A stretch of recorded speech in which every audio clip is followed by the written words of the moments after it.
if I get it. I'm going with a Labor majority. That's my early call. What do you got? Well, I reckon, and we should be totally honest and transparent with the clientele. There's only been votes counted for an hour, and Labor has got a 2.1% swing. Greens are about flat, and Coalition is down 3.8% on the small amount of votes counted. And the Indies are up 4.5%. Being Indies, we like that. And because the Indies are up 4.5%, these swings are obviously they can be reversed throughout the night. I mean, look what happened with Donald Trump in the last election. Yeah. I mean, elections swing. Yeah. So your call is what? Well, let's have a punt on it. So what's your punt? Okay. Well, I'm going to say Labor majority at this point because the Indies have moved a bit, but they're not accounting for that much of the vote. So this is purely a punt. Okay. It's only just to be able to say if we get it right. Yeah. Wave the ticket. Yeah. Give us a punt, Aussie man. What are you vibing? Well, I mean, Westy's done it. He's not milking it for ad revenue. He's just like, everyone pack it up, hit the showers. So thanks everyone for joining and done. No, I think Fusion Party can make a comeback. And since you read the policies, I'm decided I'm going for them. I'm that easy to win over. I'm a simpleton. So let's see. Let's see, Westy. I think Fusion's going to make a comeback. I'm trying to build some kind of suspense. What's the vibe in WA? Like, you guys love Labor over there. Like, it is Labor strong heartland. What is the vibe when you're going to vote and walking around and sussing it out? Yeah, it is Labor heartland to the point where we called the previous Premier State Daddy. That was, we don't care if it sounds creepy. We don't care. He protected us, and it would have been a shame to butcher our natural isolation during a pandemic. So State Daddy was very protective, and we don't care if it's creepy. I don't know, man. I'm a bit of a hermit still, even though I'm out making content and whatnot. You can never pick it, and it's kind of as Michael was saying there. I mean, stuff swings and changes kind of rapidly out of nowhere. So I try not to go like, oh yeah, this is going to happen. This is going to happen. I'm used to being shocked in the last decade, so I don't know. Yeah. Well, there's no empirical evidence yet, mate, because WA vote count, because of the time difference, it has not begun. Oh, there you go. True. We're not close. You got 14 more minutes to vote if you're in WA. So if you're watching this, you'll be like, shit, I should vote. And you're in Perth. What are you doing? Get out there. That's always the question that they ask. I've been on a few radio interviews recently, like Triple J and Hack and stuff, and they're always asking, who do you think is going to win? And I think it's the most pointless question. Like, who cares? Sports bet is going to give us indications of what may or may not happen, but getting a random punter's opinion like myself, why the hell would I know who's going to win? You're the guy looking at the numbers. I don't. Well, it doesn't. But as you say, I mean, polls have been wrong so often. Yeah. I tend to look at sports bet before polls, and the most amazing thing really in this whole election campaign has been that a month ago Dutton was ahead in the polls. Yeah. And his odds on sports bet were very short. Last time I looked, I can check it right now, the odds have blown out today to $9.50. They're paying $9.50. So that's for a Liberal. So they are for Liberals to form government, $9.50, and Labor had narrowed in the past week or so for $1.50 to $1.10, which isn't much of a return, mate. You've got to be Gina Reinhardt to get an earn out of that. So, that just shows there's policy people like you and I that carry on about gas and multinational tax, scourge of multinational tax avoidance, but in politics, race call land. This is, some people are equating it to, well, we don't know because the first numbers are coming in, but that blowout to a John Hewson style, that was the last time the Libs did so badly in an election, unexpectedly badly. So are the Libs, from this early count, you looking at these numbers here, are the Libs looking to on track to be going as bad as it has been predicted that they are going to go as badly? Yeah, so the last poll, the Resolve poll, had Labor romping in with 84 seats. They only need 76 to form government. Yeah. And, I think the outlying thing is whether, as you say, they form a majority government or not, because 84 gets a big majority government, but they've still got the Senate. Yeah, the Senate. They've still not got the likely. Senate, which is going to be very messy, you know, Yeah. and so we don't know whether they'll be in a position. They're not going to probably have a majority in the Senate, so that doesn't mean they can put anything through they want, which is a good thing. So, do you reckon you can rule out a call? Like, are we at the point now where we can go, looking at the numbers now, Libs have no shot? Are they there yet? It's too early now. Okay, too early. I mean, look, on the trend, they're down 4.3% swing on their current seats, which is low, minority anyway, and they're swinging downwards from there. Yeah. So Resolve poll had them at 45 seats, which puts them in a really parlous situation. You will note though, on early trends, that One Nation is up 1.2%. Trumpet of Patriots, Trumpets up. Are they Trumpets up? How up? much Yeah, are they they're up? up 2% flat. 2% from And zero. independents, which is the Teals and so on, and other independents, 4.7%, almost 5%.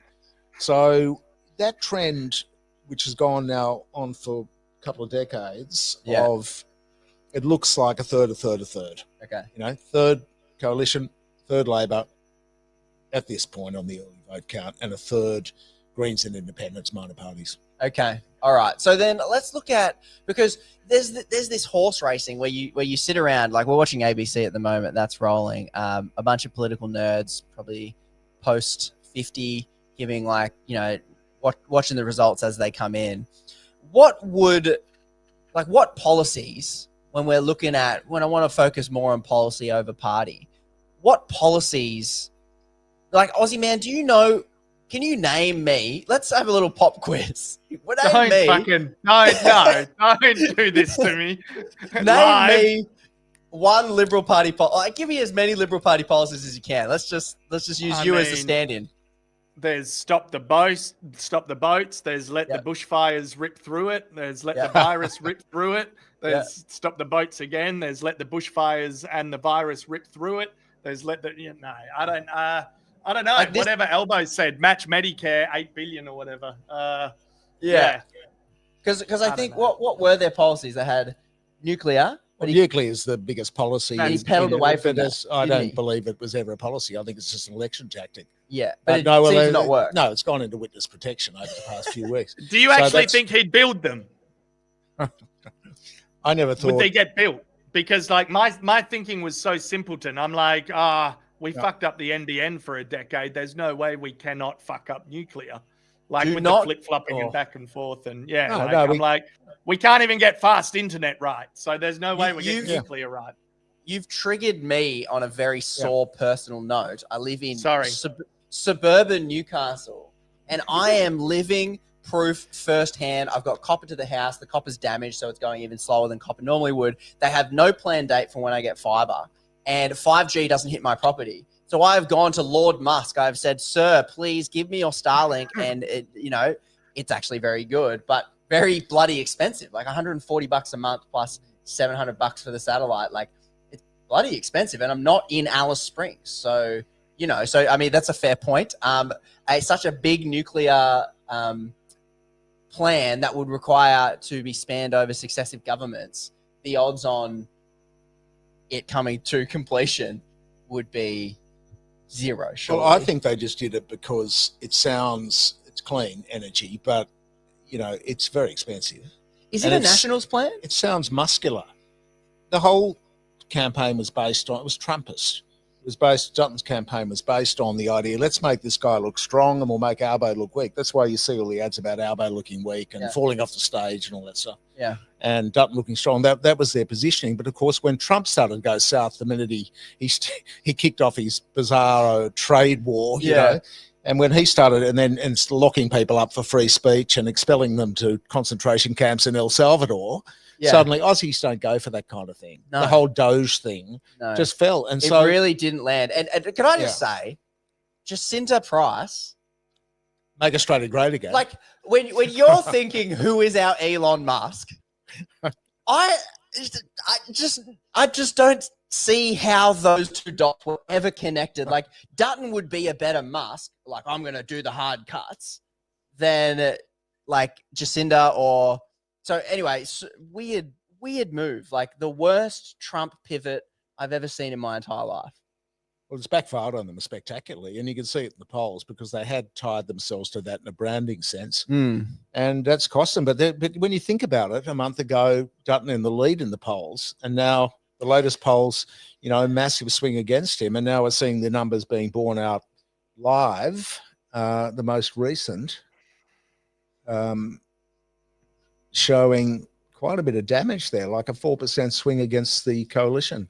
4.3% swing against coalition, Labor up 2.7%, despite cost of living crisis, despite they did pick up a bit of a hospital pass on the way in, but they got inflation down, real jobs growth and so on. So they've done little bits. The issue, though, is if they get in with the majority, there's not a lot of vision in the policies to fix the things which young Australians particularly are most concerned about. That's the issue. I think that's why the Indies, it's good to see the independents are almost 4.7% swing. Is that good? That's good. Yeah. Big swing. Because we're always being sold like this is the election for millennials and Gen Z. So I'm just curious on this election, like, is the trend going to continue with a shrinking primary vote?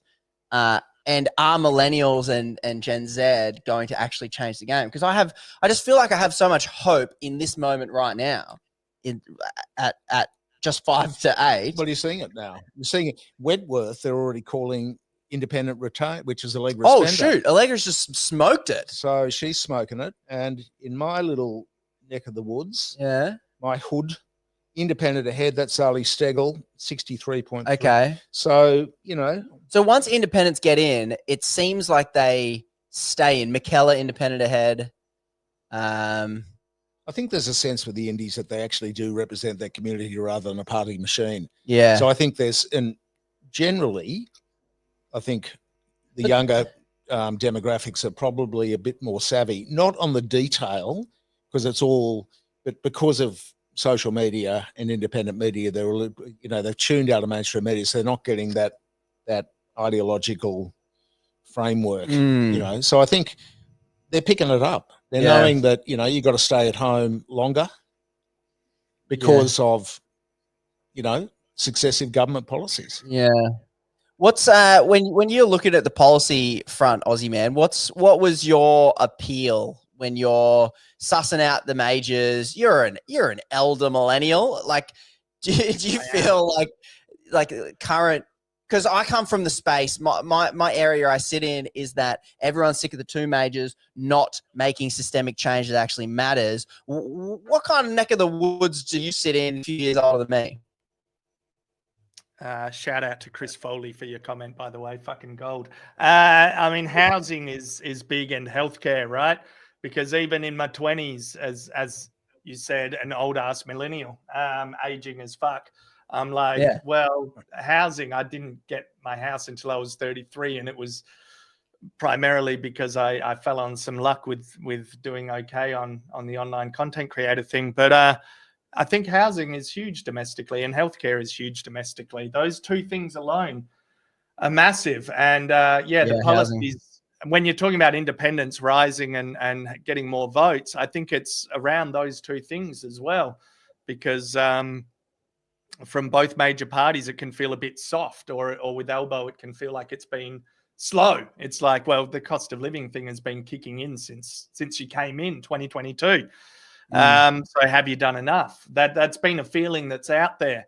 So I think that's huge because, our age, Conrad, it's like we only just got into housing in our 30s, nowhere near in our 20s. I rented and share housed throughout my whole 20s. So the idea of buying a house was so far away for me. As I said, I fell into some level of success with what I do and was fortunate enough to be able to buy a house in 2017.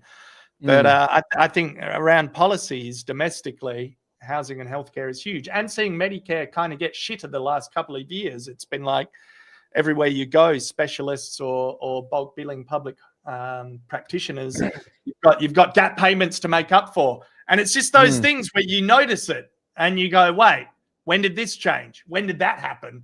And it's like that gap payment's gotten bigger and bigger. So now we're trying to claw our way back with those 2 very specific issues, housing and healthcare. So yeah, it's a bit tricky. I mean, everything Elbow did, Dutton just copy pasted, right? He was like, we'll match it, we'll do the same. And then again, that strongman thing falls through because it's like, which Westy was talking about, well, you look weak. You're just copying the Prime Minister. So yeah, that's it's right. It's kind of like, I think those two things have been huge for people. And beyond that, how the global world stage perceives us is pretty big. And Elbow hasn't had a scandal. He hasn't I interviewed him. And when people kind of say like they're both as bad as each other, I don't really buy into that. I'm like, well, no, one is actually a lot better than the other. And I do think Elbow has presented us well. He's not inflammatory. He's not punching down on minorities.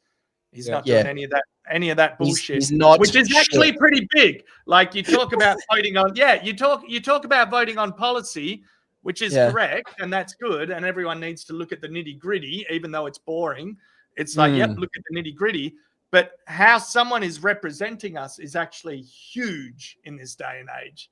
It's fucking huge. So like to not have a scandal or not look like a dickhead that embarrasses us, I think is if you're nice. Not well, if you're not well researched on the nitty gritty of policy, which not everyone is because we've all got lives to live, you might go, hey, he's not made us look like fucking idiots, like ScoMo with the bushfires or like, So if you're only coming down to election day on today and going, I got to go out and vote, he's not made us look like an idiot. Stick with that. That's pretty big. I think there's a lot to be said, mate, for that. What you're saying, it's the perception of the guy. And I think there has been a personality issue with Dutton because he does look a bit stern. There's been that whole thing about even last week, the Sunday Telegraph was splashing with the softer side of... He's not a monster. He's not a monster, Peter's softer side. But the fact is, the reason that he's there isn't just ambition. It's because... there's not a huge talent pool of brain cells going on in the Liberal Party at the moment. I mean... And that's why the Teals, more representative of their communities and generally higher on the IQ front. And as a couple of points you touched on there, mate, was housing, which I think is an absolutely huge one. They've all said a lot about housing, even though they represent the 9 richest electorates in Australia. So as an independent, you can say things about housing. You don't have to stick to the itsy-bitsy policies of your party machine. And so they've been free to represent their constituents better in a more fair dinkum way. And it comes down to fair dinkumness, I think, with Albo's personality. I mean, I think you're right. A sense of humour comes through on him. He's a bit steady Eddie, fumbling slightly, I think, for a lot of people. But and there's a lot of hate out there online about him. But I think generally he has represented it's pretty the country manufactured. Well. It's pretty... The hate is pretty manufactured these days in terms of like this idea of the left being this massive boogeyman, which it somewhat isn't. I mean, you look at comment sections and it's leftard, libtard. The left does this, the leftard does that. It's and I think it's come from America a lot. This kind of, we've always had wedge politics in Australia, and Johnny Howard was pretty big at that.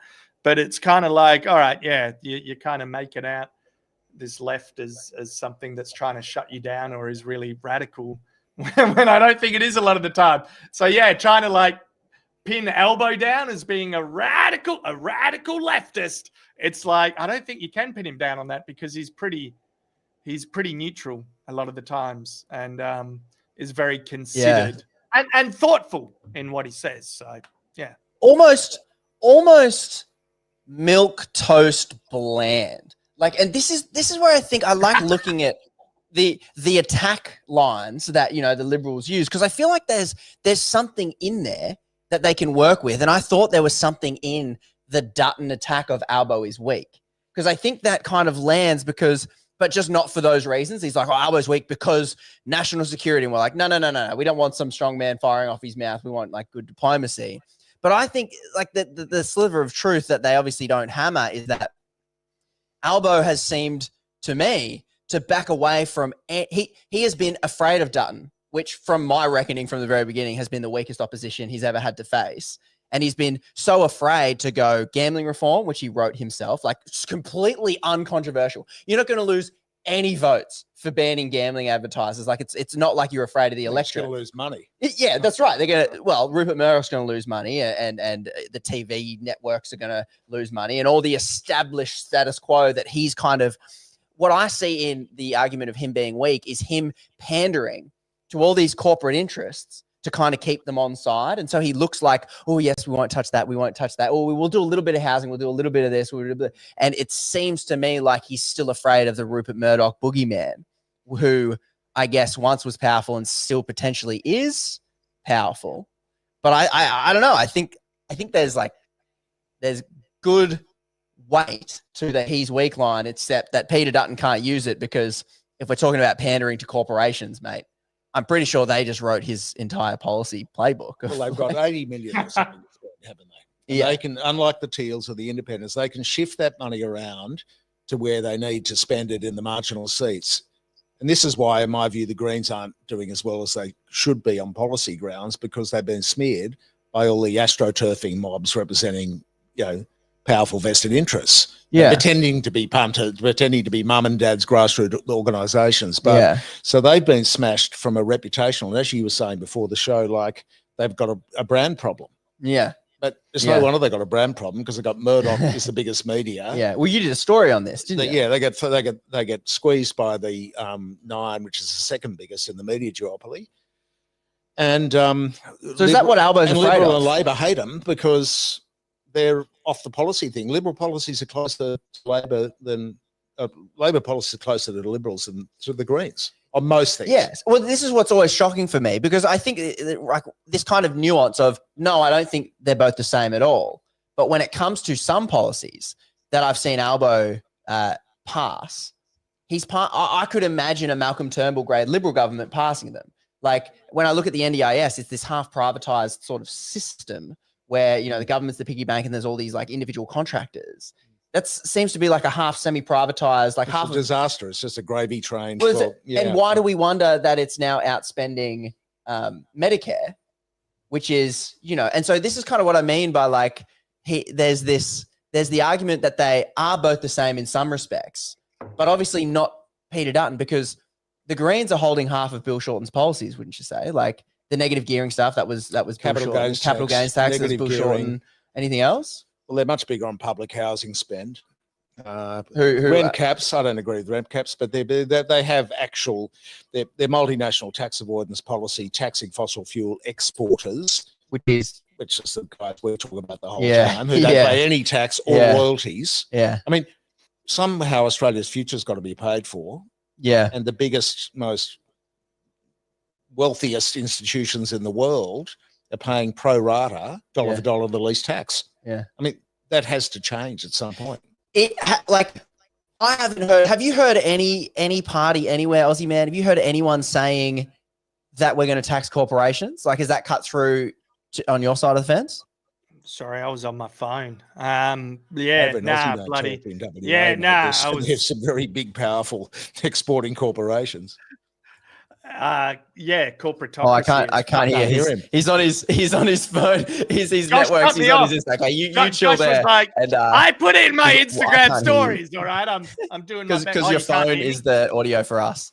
Ah, Josh, I fucked up. How's that? Is that back? But I bet everyone on the feed can hear him. Eh?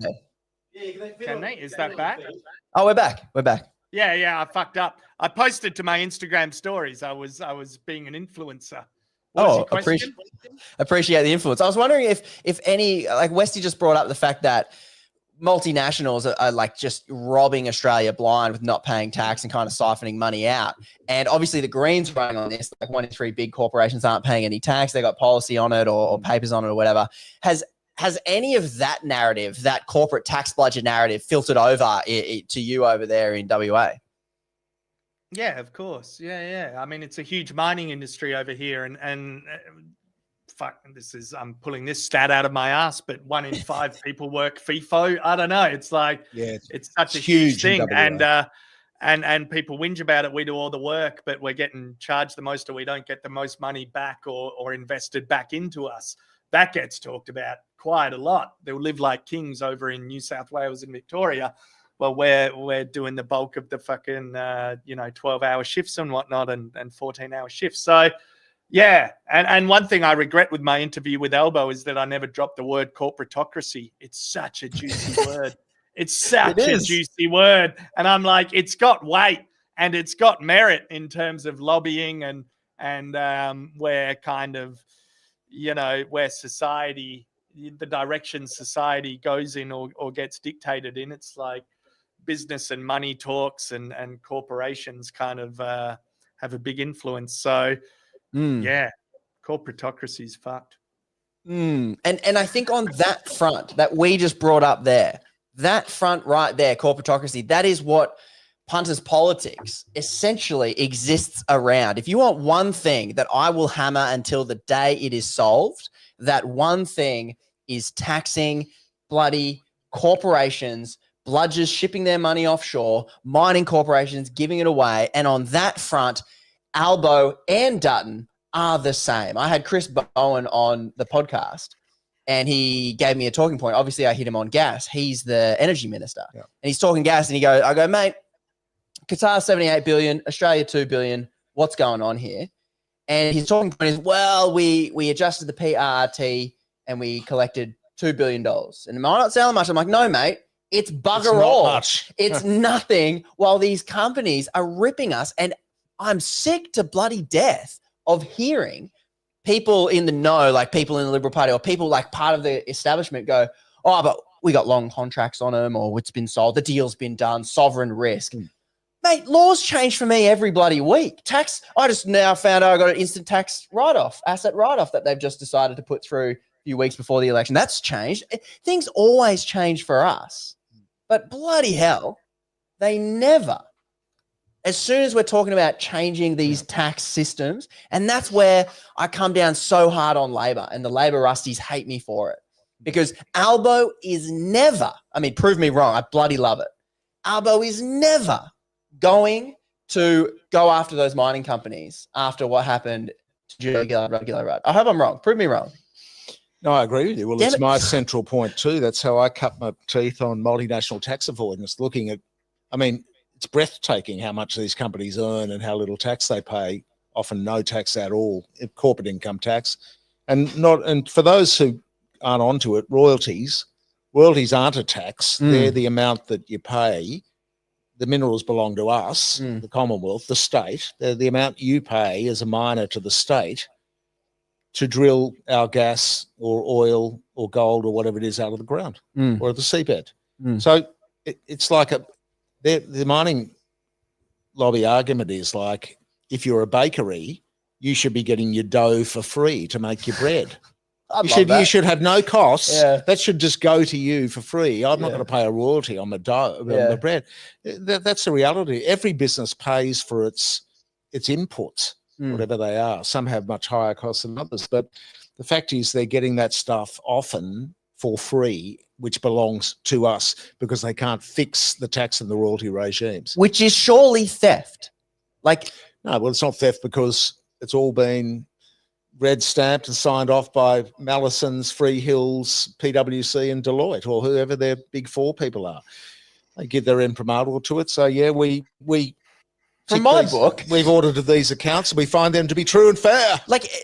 Is mafia the best explanation for this? Because the mafia operate in Italy, I hear, in the south. Well, it's a protection operation because they all pay their dues. They're all members, literally, of the major parties, and they pay their 100 grand a year or whatever it is. Yeah. Which brings us back to the point about the politics when you're talking about Albo or Dutton. I mean, who is the real power person? Yeah. Surely it's the party treasurer, the bag man, isn't it? Yeah. I think it's bag man. I don't think there are any bag women at the moment, at least. But they're the ones that go, hey, hang on, you can't be going and doing something nasty to Woodside because they give us $125,000 a year and they're really great. You know, they do this school program for us. Yeah. We don't sponsor a few football teams. Yeah. Oh, the city to surf. Yeah. You know, like. So Keith in the comments here is like, so question, why are they getting it for free? And the best that I've discovered through your journalism is it looks as if why they get it for free is because the resource ministers write the rules. They go directly to work for these gas cartels. So Martin Ferguson is now the head of the Australian gas lobby, and he was the bloke that oversaw the PRRT when he was a Labor minister. Yep. So for me, the like Westy can give like the details on exactly kind of how the PRRT doesn't work. It doesn't collect revenue. It hasn't collected revenue yet, how it was set up. But from where I sit, the reason why they get it for free is because of what you've said. There's this protection sort of money, pay your dues, which is not much, by the way, at all. But the more weird thing is that revolving door. So you've got ministers going to work for the gas lobby. Nicole Madison, and the deputy chief minister of the Northern Territory, has now just gone to work for Tamboran. And Tamboran operates out of the Northern Territory, and they made the rules. Controlled by a US billionaire. Yeah. You can't make this stuff up. Yeah. Tamboran's literally offices are 1 block from where I live, and often I'll go past, and because they've threatened me with lawsuits twice. Really? What for? Defamation for saying you don't pay tax obligers. For saying that, I forget what the invitations were, because we get a few of these things. But I often press on the doorbell and wave to them on the way past. So I'm going, they're on the edge of the Corso there in front of the, the Promenade of Manly. Yeah. Their offices are upstairs, lovely place. But they're Americans, literally pillaging our natural resources, polluting cooking the planet. We don't need to drill the Beetaloo for the Australian gas supply. No, it's an entire new province which they are at the vanguard of exploiting. Yeah. The farmers up there don't want it. But the fact is, there's so much money in it. Yeah. And then the lobbyists come, Ian McFarlane was the one from... He's the other one. For years. Yeah, went to Queensland Minerals Council, ran that for years. Went straight from the Resources Minister portfolio to being... Yeah. And before you jump onto the next subject, guys, I don't know if you can see on your screen over there, but we do have super chats turned on, which is a feature that I haven't used before. But people are paying us money to do this live stream tonight. Wow. Yeah, I bloody saw that. You got $50. You got bloody. Do you want me to do the shout outs? I can do the shout outs. That'll be fun. Oh yeah, you can do the shout outs. You had one where we were doing fucking tech rehearsal. 4:49 p.m. Sour vodka, $5. Love you. And J Day. And J Day, $5. Great show, guys. That was at 5:04. Josh, you leaked it. You let some people in before we'd started. I didn't say anything scandalous. So are they for the Patreon? Did I put a link in? Must have been the Patreon. That's bloody Patreons. Bloody Radzi, that's the Patreons, mate. You got Anjade saying, great show, guys. Shout out to Anjade. The Sinister Siblings, $5. This election may as well be referred to as Battle of the You see, I don't get the resurgence of that word. I have neurodiverse family members. I'm lenient. You're resistant. I'm a bleeding heart. I'm like, what is the resurgence of the FAGGOTS and retards word? Yes. But they paid you, so you have to kiss their ass. I have to do it. Like if you give me money, we dance. That's the game, right? We're actually at work. We're not just sitting here having a yarn. No, kiss the ring, influencer. Kiss the ring. Kiss the emblem on their shoes. Guys. That's bloody brilliant. Thanks to anyone, because at the moment we've just got Josh donating a bunch of gear, time, and everything. I splurged for this very nice hotel. It's quite nice, isn't it? It's in Chatswood. It's like a whole little unit thing. Easiest hotel I've ever been put up in. Yeah. And so I mean anything. So far we might even break even, Josh. Maybe we might even be able to pay you some money. Stop it. Don't talk to me dirty, mate. Don't talk to me dirty. Paid in journalism. What? Yeah, we normally don't pay journalists. I'll take the money. You're right. Thanks. But yeah. Shout out to our super fans. Thanks, Punch. Forget the ABC. Punters Politics, Michael West offer the best live coverage. Well, there you go. It's That's first time. You got a $50 above that. You got Ove. There is no difference between Labor and Libs. You will get the same neoliberalism and Zionist foreign policy, whoever you vote for. This will be the last good times election. The economic miracle will end with massive personal housing debt. Woo! They dropped $50 on you plus a statement. You know what?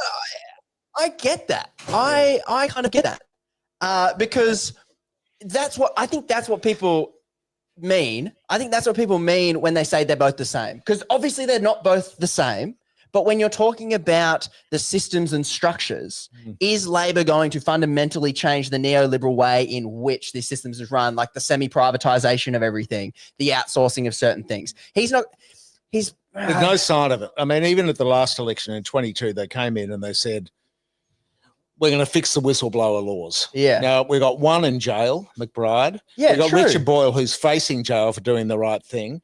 My contact, Tony Watson, the Lend-Lease whistleblower, saved the country $300 million. He lost his home And appeal to the the High ATO Court, didn't wasn't help even out. granted leave to appeal to the High Court. So they're not looking after whistleblowers. So the institutions of government and of private institutions are getting bigger.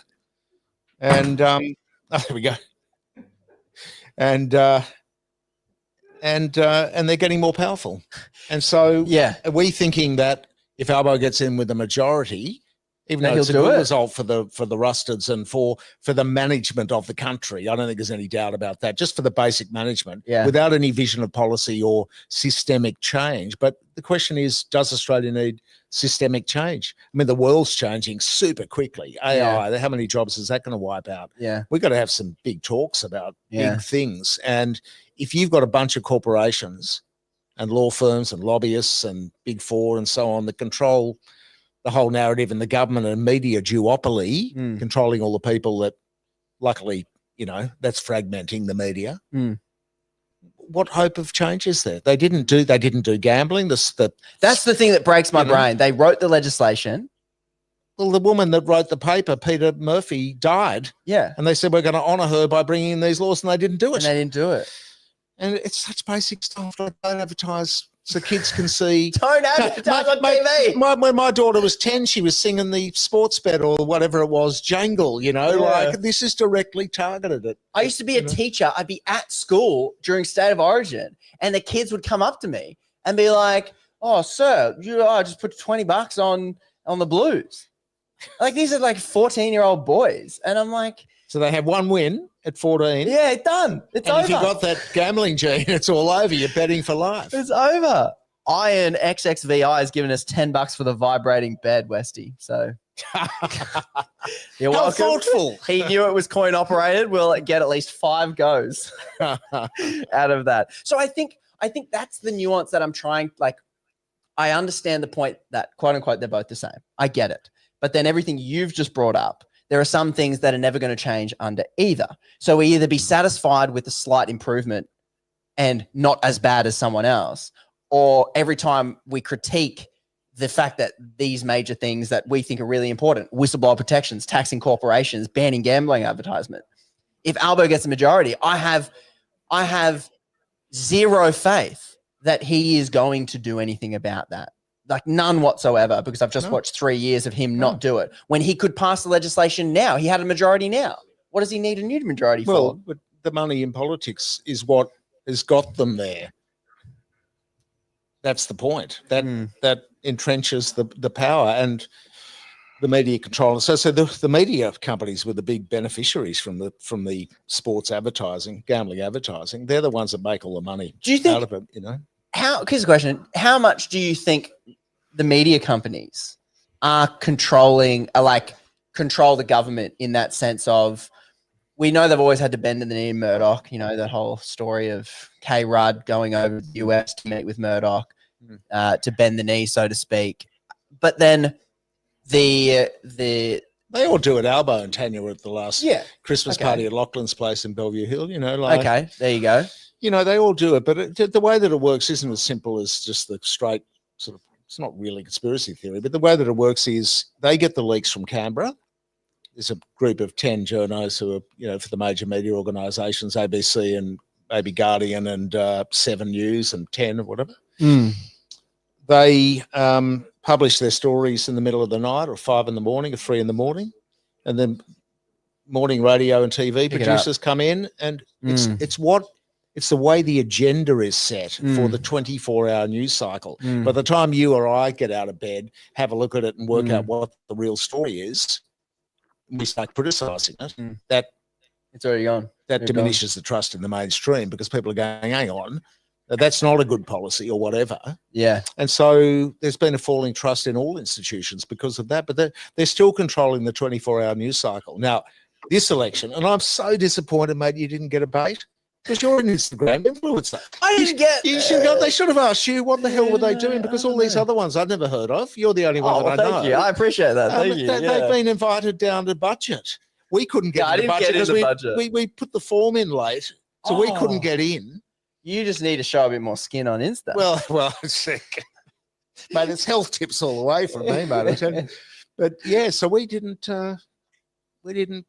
but We didn't. Okay, so they recognise they've got to do something about it. So they got to go and get some Instagram influencers in to reach the younger generations. But it's all lost. So is there? So like I'm kind of okay. I'm not impressed that that the major parties, mainly Labor and the Independents, like Independents have no choice. They must go to alt media because that's where they get an airing. They'll talk to me any day of the week. Yeah. You know, Labor are okay at it too. Like I got Chris Bowen on the pod. That was great. Couldn't get Albo, but that's, to be expected. But obviously there still seems to be the power that this corporate machine controls politics, like this symbiotic relationship where, you're just watching the press tour, right? They all hop on a bus, drive around, fill up with petrol, kick a football. Like it's this weird news grab, and it's all to get news grabs for the nightly news. But no one's watching the nightly news about like sub age 50. So it's catering to a certain thing. But how much of it is for viewers and how much of it is to placate the media establishment? Because the news media bargaining laws, as far as I understand them, is essentially allowing big tech to not pay tax to us and give those tax dollars directly to Rupert, right? And they're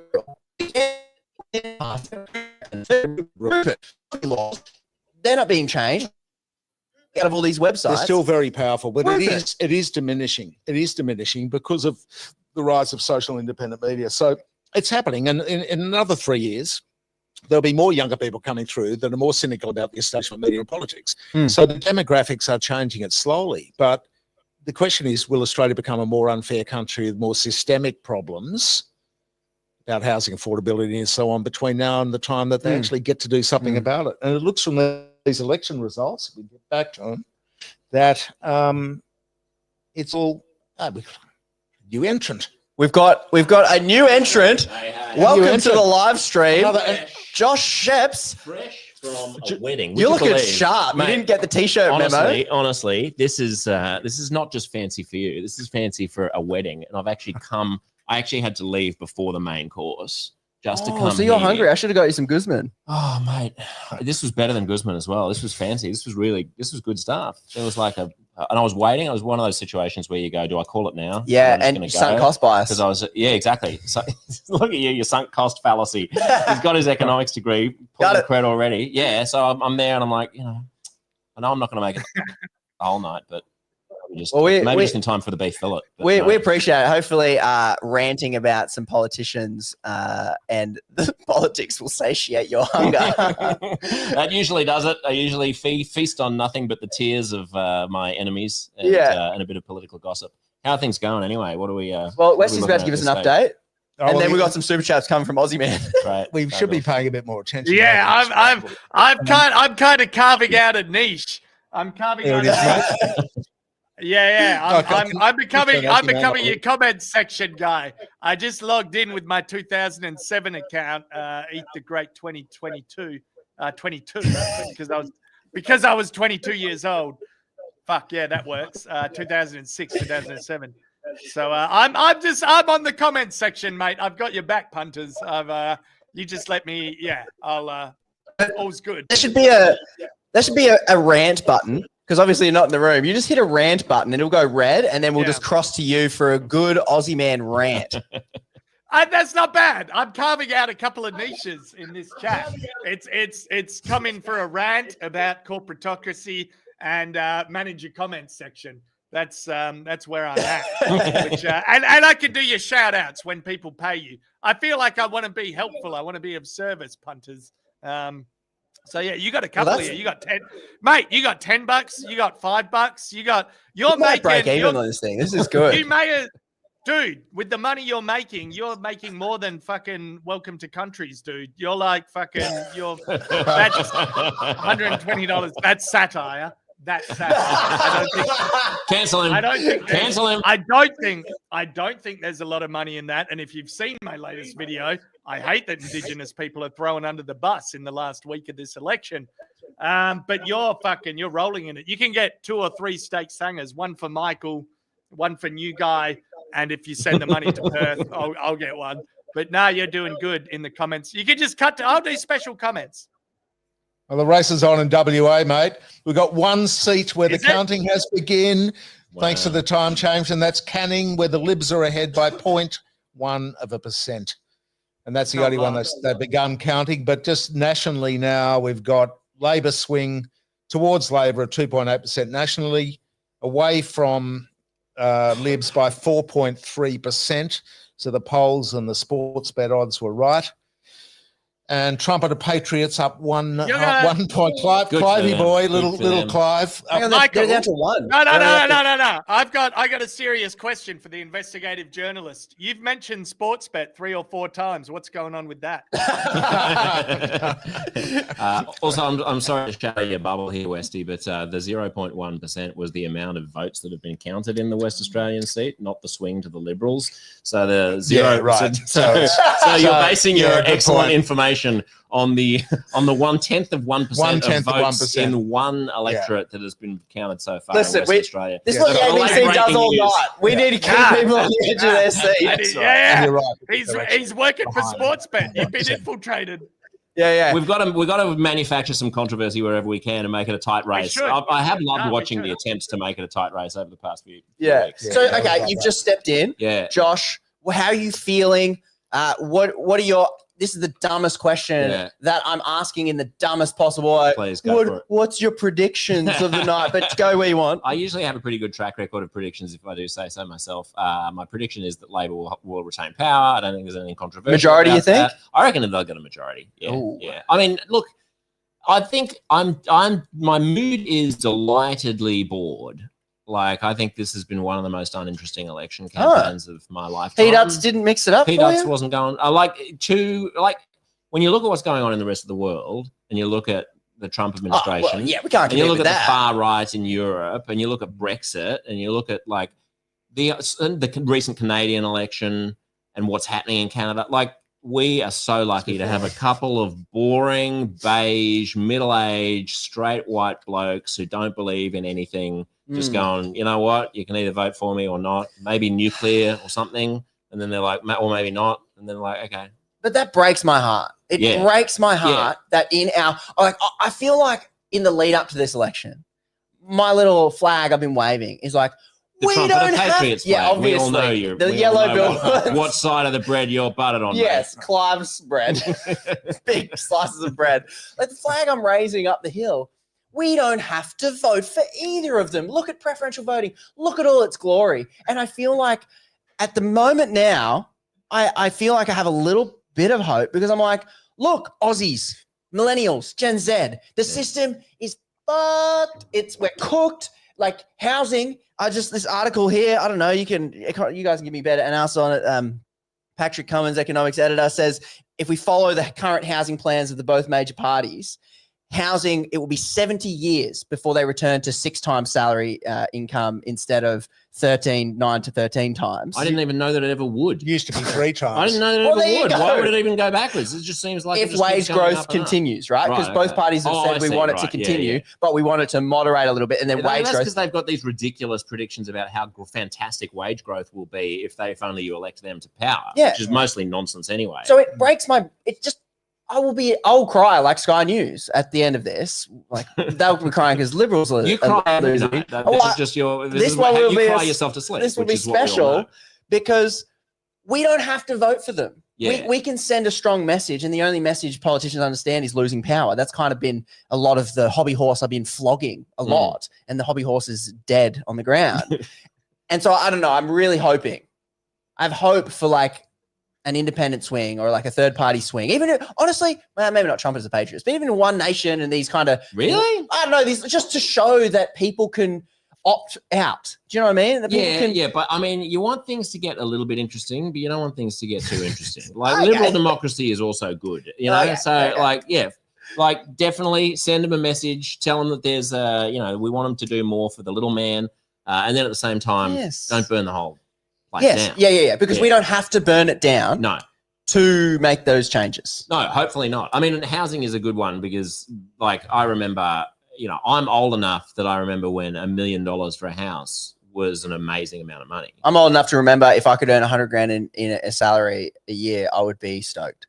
Yeah, that's right. Like, that's right. That would be amazing. Whereas I just saw someone do something in WA, Ozzyman's territory, a TikToker, a little finance TikToker. He was essentially So I did the maths on a $600,000 house. I'm like, oh shoot, $600,000 house still exists in Perth. It does. There's one of them. And he did the maths with the 5% deposit, no LMI from like the new government incentives. The salary someone would need, obviously, if you're single, not married, but the salary someone would need is $106,000. Right. Median's what, 70? Yeah. Cool. I know. Mate, I'm old enough to remember when $10 was a big night out. You get 10 schooners and a packet of smokes for that. Now you wouldn't get it for under $300. Well, you wouldn't even get one fifth of a packet of smokes. No, you wouldn't. And a house was 130K. So, but inflation is a thing, obviously, but also as a percentage of disposable income, it is really shy. But also, for house affordability inflation is like, I mean, the fact actual that property having inflation, a place, having a place to Yeah. put, to sleep in, and not sleep on the street. The fact that inflation is so much higher than the normal background inflation. Like, if you did, I just keep thinking it's got to stop at some point naturally, and it never ever does. It's like every 5 years we're like, it can't keep going up. How can the median price of a house in the inner west in Sydney be like $1.7 million or something? That's just not possible. But it'll be 2.5, then it'll be 4, then it'll be 10. But the government just keeps finding new pots of money to hand to, because the property investor tax handouts, they're golden. Like, no one's flinching towards those. Like negative gearing. Yeah, negative gearing, capital. Like this. All right, sorry, I got another rant. Well, rant coming up. Rant alert. Both parties, and to get to Ozzyman's point. No, before you rant, you've got money. Let's cross back. Let's cross back to the money room. Conrad, $5 super sticker from Potato. Shout out to Potato. Sad man Shafiq, $7.99. Didn't want to go the full 8. Shout out to you. Fair enough. No, fucking shout out to you, sad man. The Crunchinator, $20 AUD, I think, maybe USD, in which case you're loaded. Best election coverage in central Queensland. You're hitting central Queensland. There we go. The broomstick on the ground called Sky News. Pipe down. My favourite channels all in the same time. Great work, punts. Alex ZD, $2. That's good. Shout out. No, fucking clap that. Whatever anyone can do. Go the Maroons, up the Blues. It's a bloody cost Up of the living Maroons? crisis. Yeah, $2 is good. Pseudo intellectual. Won't someone please think of Peggy Sue? $5. Chris Mousley. Labor do pick up influencers. Yeah, that's me. Albo announced critical minerals strategy after I posted recommendations on tariffs. Chris, you're changing the direction of the country. He also said verbatim that the media bargaining code was not for discussion. Shout out to Chris. The Integrator 88 the underscore Integrator 88, $14.99. Didn't want to go the full 15. Still very valuable. Very valuable for the punters. That'll buy you one mid-strength pint. Fuck yes. Thanks, everyone. I like the fact that, when you end a price in 99 cents, it's supposed to be the person who's doing the selling is supposed to do that to try to hoodwink the consumer into thinking that the thing is cheaper. But these people are hoodwinking themselves because they're the ones who are paying the money. But it feels like less. It feels like they're just like, it's not actually $15 if I make it $14.99. Well, it's a win for both of us, isn't it? It's a win for everybody. Because now digital currency, there's no round up. So I get the 99. So they are being very specific with, he's not worth 1 cent more. Right. $7.99. Right. 8 is too much. It's precise. And I'm cool. I'm cool with that. Yeah. I'm cool with that. Yeah. He'll get an ego. He'll get a big head if we go to 8. To be honest, this does blow my mind a little bit. People just like, hey, here's some money. So I'm very appreciative. Like, I know. The punters are the punts that are keeping this thing. Why don't my subscribers just send me random money for nothing? I gotta whip them into line. You're an intellectual gigolo, eh? Yeah, I'd say so. So maybe more gigoloing in the more intellect. gigoloing and less intellecting. Yeah. Okay. I mean, I could do an OnlyFans. Are we going to end up masturbating each other on this live stream? Is Well, we are in a hotel room. That's right. You got to pay extra for that. We got $10 for the vibrating bed from a punter. So yeah. So what are Sky News up to then? Are they crying yet or not? Don't give them the attention. Stop it. That'd be great. We should have a little box in the side of the screen with just a live stream of Paul Murray's face as it slowly deteriorates over the course of the night. Yeah. Well, okay. The thing I love about Don't worry about it. the thing. Okay. So you know, I'll be probably disappointed at the outcome of this election because I'm hoping for systemic reform. That's what I'm hoping What would for. that look like in the case of this election? For me, it would look like a minority. Labor minority. A Labor minority where Labor gets a slap in the face. Oi, you've moved to Malcolm Turnbull grade Liberal Party kind of policies here. Yeah. You're like on the I know on the ABC voter compass they're centre left. I would put them centre right, just based on the things they put in are always half privatized sort of things. They're the kind of stuff that Malcolm Turnbull would do if he still existed as a portion. Well, I mean, a lot of Liberals think that Malcolm Turnbull is centre left. Yeah, of course. And so I love so that hope I feel is likely be dashed because I want to see that Aussie punters can vote for someone else and show the world what non-revolutionary change can look like because we have the mechanisms.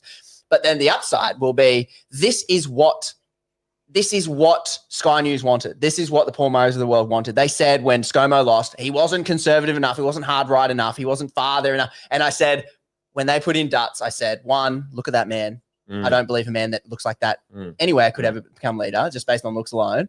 Just sheer marketing. Yeah. I mean, I'm not proud of that. No, but it's true. It's true. If it's true for someone as enlightened as myself, it's true for your average punter that someone like we are superficial, fundamentally human beings, all of us. Yes, just by that. I don't tease Dutton for the way he looks. I don't think it's nice. I don't think it's nice. I don't think it's nice. To, but if I was the guy in his back room saying, it's a tough pick. If I was in the selection room, I'd be like, yeah, even if he was really charismatic, it'd still be tough. Yeah, exactly. Because, okay, Trump's an interesting looking man. I wouldn't even call him ugly.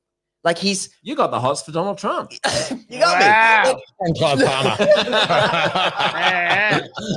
I want to do an AI video of you, there Clive it is. Palmer, Donald Trump. And now someone's going to do it. Thank you very much. All Thanks. getting it on. Thanks to the internet. No, I know what you mean, though. You heard There it is a here. certain charisma to Donald Trump. There is a certain Dutton he's doesn't have. not an attractive man, but he fits the mogul look of some sorts. Like he's a monopoly character of sorts that we're used to. Like you can see him and his little mushroom dick they're an archetype. They're an archetype.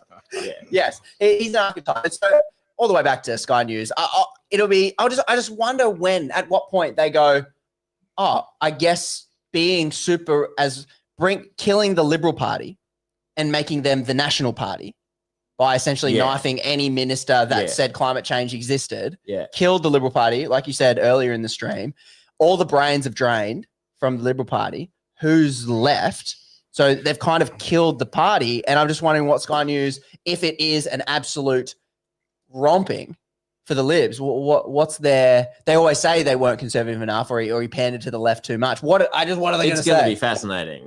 Just lastly on the point about Dutton's unlikability, I don't know if you remember, but when he first came into power as the leader of the opposition, there was a feature profile piece in the Murdoch tabloids, and it was like a light and fluffy interview with his family. They sat down with his wife and kids, and at one point during the interview, his wife made the mistake of saying in passing, "Look, he's a lovely guy. He's very sweet. You know, he's not a monster."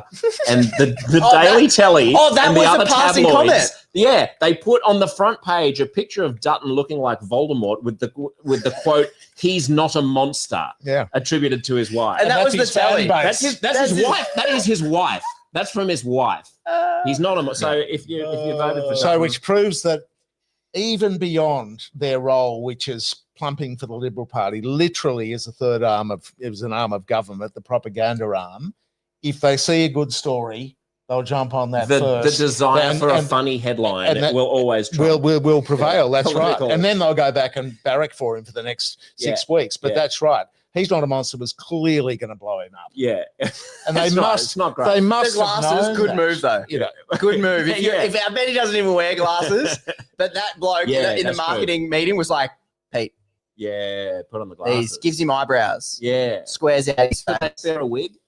But to get to your point of why are they doing it? Yeah. Well, I often wonder, but their point is media clickbait attention, and it's a lost leader. They don't make any money out of it. It loses money. News Corporation in Australia, but except for the realestate.com.au, that makes money. But the reason they do it is literally to create division. And we all know it because your uncle or dad who watches Sky News after dark. Their job is their project is their mission is to make old, angry, right-wing males more angry right wing and grumpy and Yeah. assholes. They're a scapegoat and machine. it works. They pump out I don't think scapegoats. And it's it just works. old, angry, right-wing white males. There are old, angry, right-wing white females who plenty. love it. Yeah. They Who love watch it with their I know a few of husbands. them. Yeah, exactly. That's right. Yeah. They lap it up. I don't think Murdoch's papers lose money. Yeah, They do. propaganda Australians should never lose you made money. How can you make money literally when you're competing against the internet? Especially, it never did. I used to work there for 8 years as a columnist, and it never made money in those days Yeah. because But that was during the transition after classified ads. went online, right? that was pre. Oh. It was always run as a loss leader. It's a national daily. It used to have a lot of respect, and they're close to the politicians. They got people in the press gallery, and it's national. So, but how do you make money? Literally, when your business model is putting trees on, processed trees on, I flying them thought out. we were talking about the tabloids.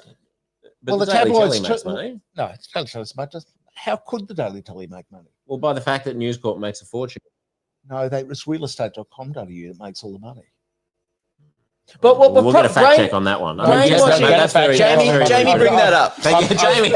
I've been reading News Corp accounts for 20 years, and they bury what the actual newspaper makes. But have a think about it. How can they make money spending all this money making newspapers when they're up against people that have got no cost base? Yeah. Sending it out to increasingly. Wagga Wagga, Corindai, every country and town in Australia.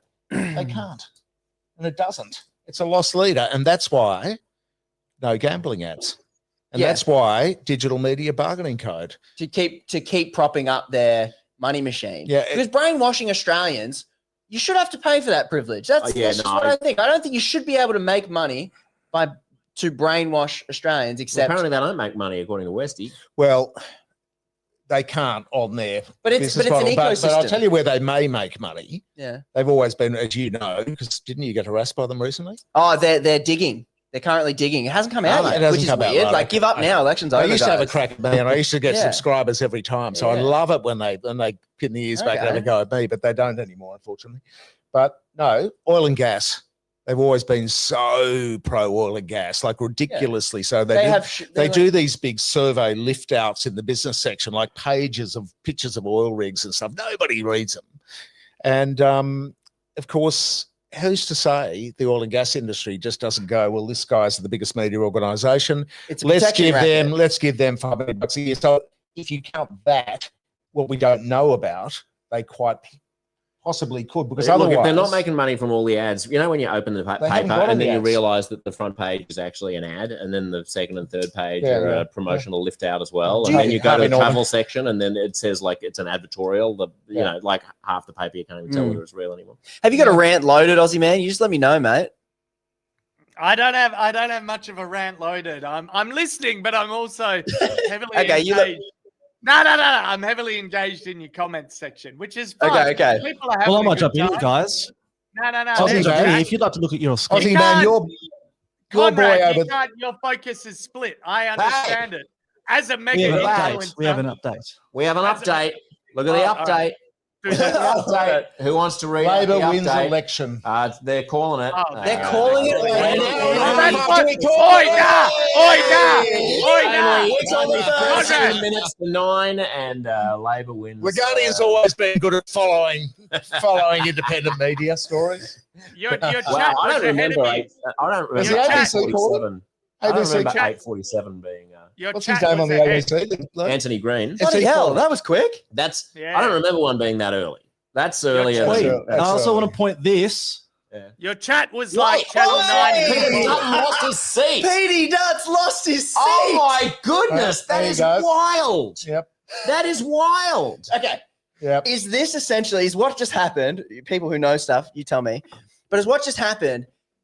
P-Duts and the Libs did so badly that even if there is a swing towards independence, he did so badly that he has just handed Labor, if Labor just free reign.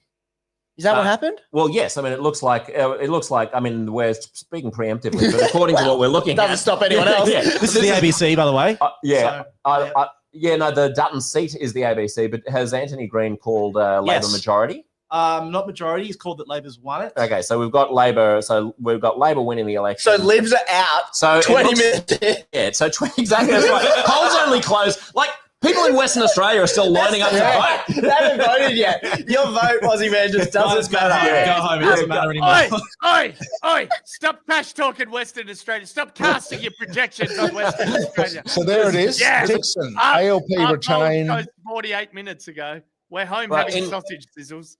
Okay. I mean, the short answer to your question is short answer to your question is yes. It's a complete wipeout. It's a total embarrassment for Peter Dutton. Peter Dutton will not be the leader of the opposition for very much longer. Can we get Sky That's News? inconceivable. So there'll be a leader. He'll either step down or there'll be a leadership challenge. But I assume that he'll step down. I mean, You think for he'll starting, well, he's lost his bloody seat. Okay. Right. So he's not. There'll be take some fancy footwork. I mean, this is astonishing for the leader of the opposition to lose his own seat. I didn't want him to lose his seat. There's been a 9% swing against him and a 9% swing for Labor. Can't see what the Indy up there, the Teal's done, but ALP gain Dixon 57 to 42. Amazing. Can you just go to New South Wales, Westy, and let's have a look at some of the swing seats like Bennelong, for example. Look at you nerds. Get in it. Bennelong. Is that a 38% swing to the ALP? in Bennelong? ALP's won it. The swings here 11%. 11%. So 11%. Bennelong, which is I think the most marginal seat in New South Wales, if not the country. It's emphatic. Which was a razor thin Labor majority, like Labor candidate, and I live there at the moment. And did you vote? Yeah, I voted in that electorate. Yeah, in that electorate. Yep. So you can thank me for that Labor vote. You put him number one, did you? I did put Labor number one. Yeah. So as I was walking past, I mean, there was a lot of enthusiasm from all those Liberal how to vote card people. They really felt it's a knife edge seat. Yeah, they could go either way. They thought we can get this one. Yeah. So if you've got an 11% swing towards the Labor incumbent in a seat like Bennelong, that's so many things. Who's the Labor there? Just like some Jerome Laxale. Jerome Laxale. Oh, did he get up again? Yeah. Yeah. I think so many things seem to have gone wrong for Dutton, starting with, unfortunately, how he looks. But moving on to policy, I was at the poll. I was going to make a YouTube video today, just interviewing people in my local electorate, Newcastle, pretty bogan town, nice, cool, great Aussie blokes everywhere. Yeah. And in the end, I didn't end up making it. People aren't that friendly around there. I was like, interviewing, hey, who'd you vote for? Like, fuck off, mate. And I'm like, fair enough, I will. But when I was just talking to the Liberal guy, who's obviously very eager, I was like, what's your policy, mate? He's like, free petrol, cheap petrol. And I was like, oh, that's your best one? He's like, yep, we're going to get the economy growing again. We're going to get jobs, small business. I'm like, yep, what's the policy? What's he going to do? And the bloke handing out the flyers, both of them. Yeah. I'm like, how is he going to make we'll get it back on track? Yeah. What do you mean? Yeah. What's the substance behind it? So I've kind of got two separate points. There was nothing that they were selling except the petrol thing that he hammered to death. But then the Greens, it'll be interesting to see how they go. Yeah. Very clear messaging. Yeah. I was, once again, just watching pollsters. Dental and Medicare. Yes. Free hex. Yes. I'm like, bloody hell, that's a good pitch. I think the Greens have done a really good campaign in terms of their marketing as well. Yeah. I saw a billboard today that said, don't let Peter Dutton win and give Labor the kick it needs. Greens. And I was like, that's a perfect pitch, actually. Yeah. And just in case I'm offending your political sensibilities by confessing to voting Labor, you should be aware there was no independent running in my electorate. I had a long conversation with ChatGPT about who I could vote for in my electorate because I was sure there must have been a good independent and I would have voted for an independent, but I grudgingly had to hold my nose and vote for Albo. Well, in the spirit of transparency, I normally don't tell. Oh, rant alert. Yeah, bloody, you got donations, mate. You got donations. Oh. Yeah. You can also say whatever you want, Aussie man. You have your donation, kid. They come from the electorate of Dixon, I'm going mate. to get a bit boisterous with my interruptions, or else Perth is isolated and we're being oppressed. IT Kenna Reza $5. Fuck yes. Hey, Punts, do you think we are a left-leaning, right-leaning, or centrist country based on our current policies? Keep it 60 seconds or less, Punts. Yeah, I think we're inherently conservative. Like we don't like change. centrist is interesting because obviously compared to what, I'm always like, where are we sitting? We're obviously left of the United States. But I think change doesn't, I think we're inherently conservative. I think that's right. I think we're an inherently small C conservative country, but I don't think we're very big C conservative in the sense that I don't think we're obsessed about the kinds of things that conservatives are obsessed about. The culture wars didn't take No, here. exactly. That's right. And I think we're pretty progressive minded in terms of being like, she'll be right. Like, I think the idea of egalitarianism and like giving people a fair go. Do you think she'll be right is this very medium thing where it's like, she'll be right, conservative, leave it the same way, or she'll be right if you made a change, she'll be right? Either way, take your pick. Yeah. I think it's both. Actually, Yeah. No, good answers. Good answer. I'm going to cut you off. We got to keep moving. No, you got fucking money. Demola, $50 punts. Fucking round of applause, everyone. Come on. You got to acknowledge that. Please take this donation to commemorate this historical moment, an opposition leader losing their seat. Fuck. Wow. Zach, that is pretty good. That's a good. So, I mean, what is interesting now is they were like $50. Fuck yes. I mean, one thing I'll be thinking about over the next few days and weeks in terms of the state of look, we on the left can crow all we want about the demise of the Conservatives, but a healthy democracy actually does need two good, functional sides of politics. It needs competition more than anything else. That's right. And what happened at the last election when the Scott Morrison government did such a terrible job and was wiped out by the Teals is that, the Conservative Party lost all of its reasonable-minded and sane and moderate people. So the Liberal Party is dead. Yes, and at that time it became this rump of conservatives, and for them to now drive it off the cliff even further means that what is the talent? Who's on the bench to replace to become the new leader of the opposition? Angus Taylor has just retained his seat by the look of it. It's definitely Angus. So it'll be Taylor. Presumably. Once again, on physical looks alone. Yeah. Angus looks fabulous. The part. Looks He's fabulous. a Prime Minister. You spoke to him. I spoke to him. So if people who are watching who have no bloody idea who I am, I have a show called Uncomfortable Conversations, which you've been on, and we talk about, interesting. We have interesting. Not afraid to tread on some cancel culture. That's right. Yes. Yeah. So we don't worry about treading on eggshells or triggering any tripwires in talking about things that the traditional legacy media find it difficult to talk about sanely. And so I sat down with Angus Taylor a few weeks ago. I definitely got the impression that this is a prime minister in waiting, both in terms of his intentions and in terms of his electability. He's likable, he's charming, he's got a small town story. Smart enough. He's a Rhodes Scholar. He went to Oxford. Okay. He's got the what's the enough? What's the enough? The enough of that? Is I don't believe that he's a vision. I don't believe that he has vision. How would you describe my intelligence? Smart enough? Smarter than You're more than Angus. smart enough. Yes, more than smart enough. You're I'll more than take smart that. enough. Okay, You're more than I smart appreciate enough. it. Oi, everyone, I haven't finished, by the way. Sorry. Okay, sorry. Continue. East Coast wanking themselves off. Zach Hype, shout out for your $20. Fucking Zach, legend. Oi, so how do we think this result will affect the burnout comp at Summer Nats 2026? Asking the real questions. What do you reckon, Conrad? I think it'll do as well as it has done previously. The burnout comp.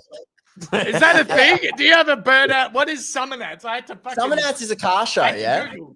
It's a car show where all these mad blokes get their cars that they spent years tinkering with in the garage, neglecting their children to be like, nah, I'm fixing this thing up. And they build pretty cool cars and they just do burnouts because chicks love burnouts. And if they don't, it doesn't matter. Awesome.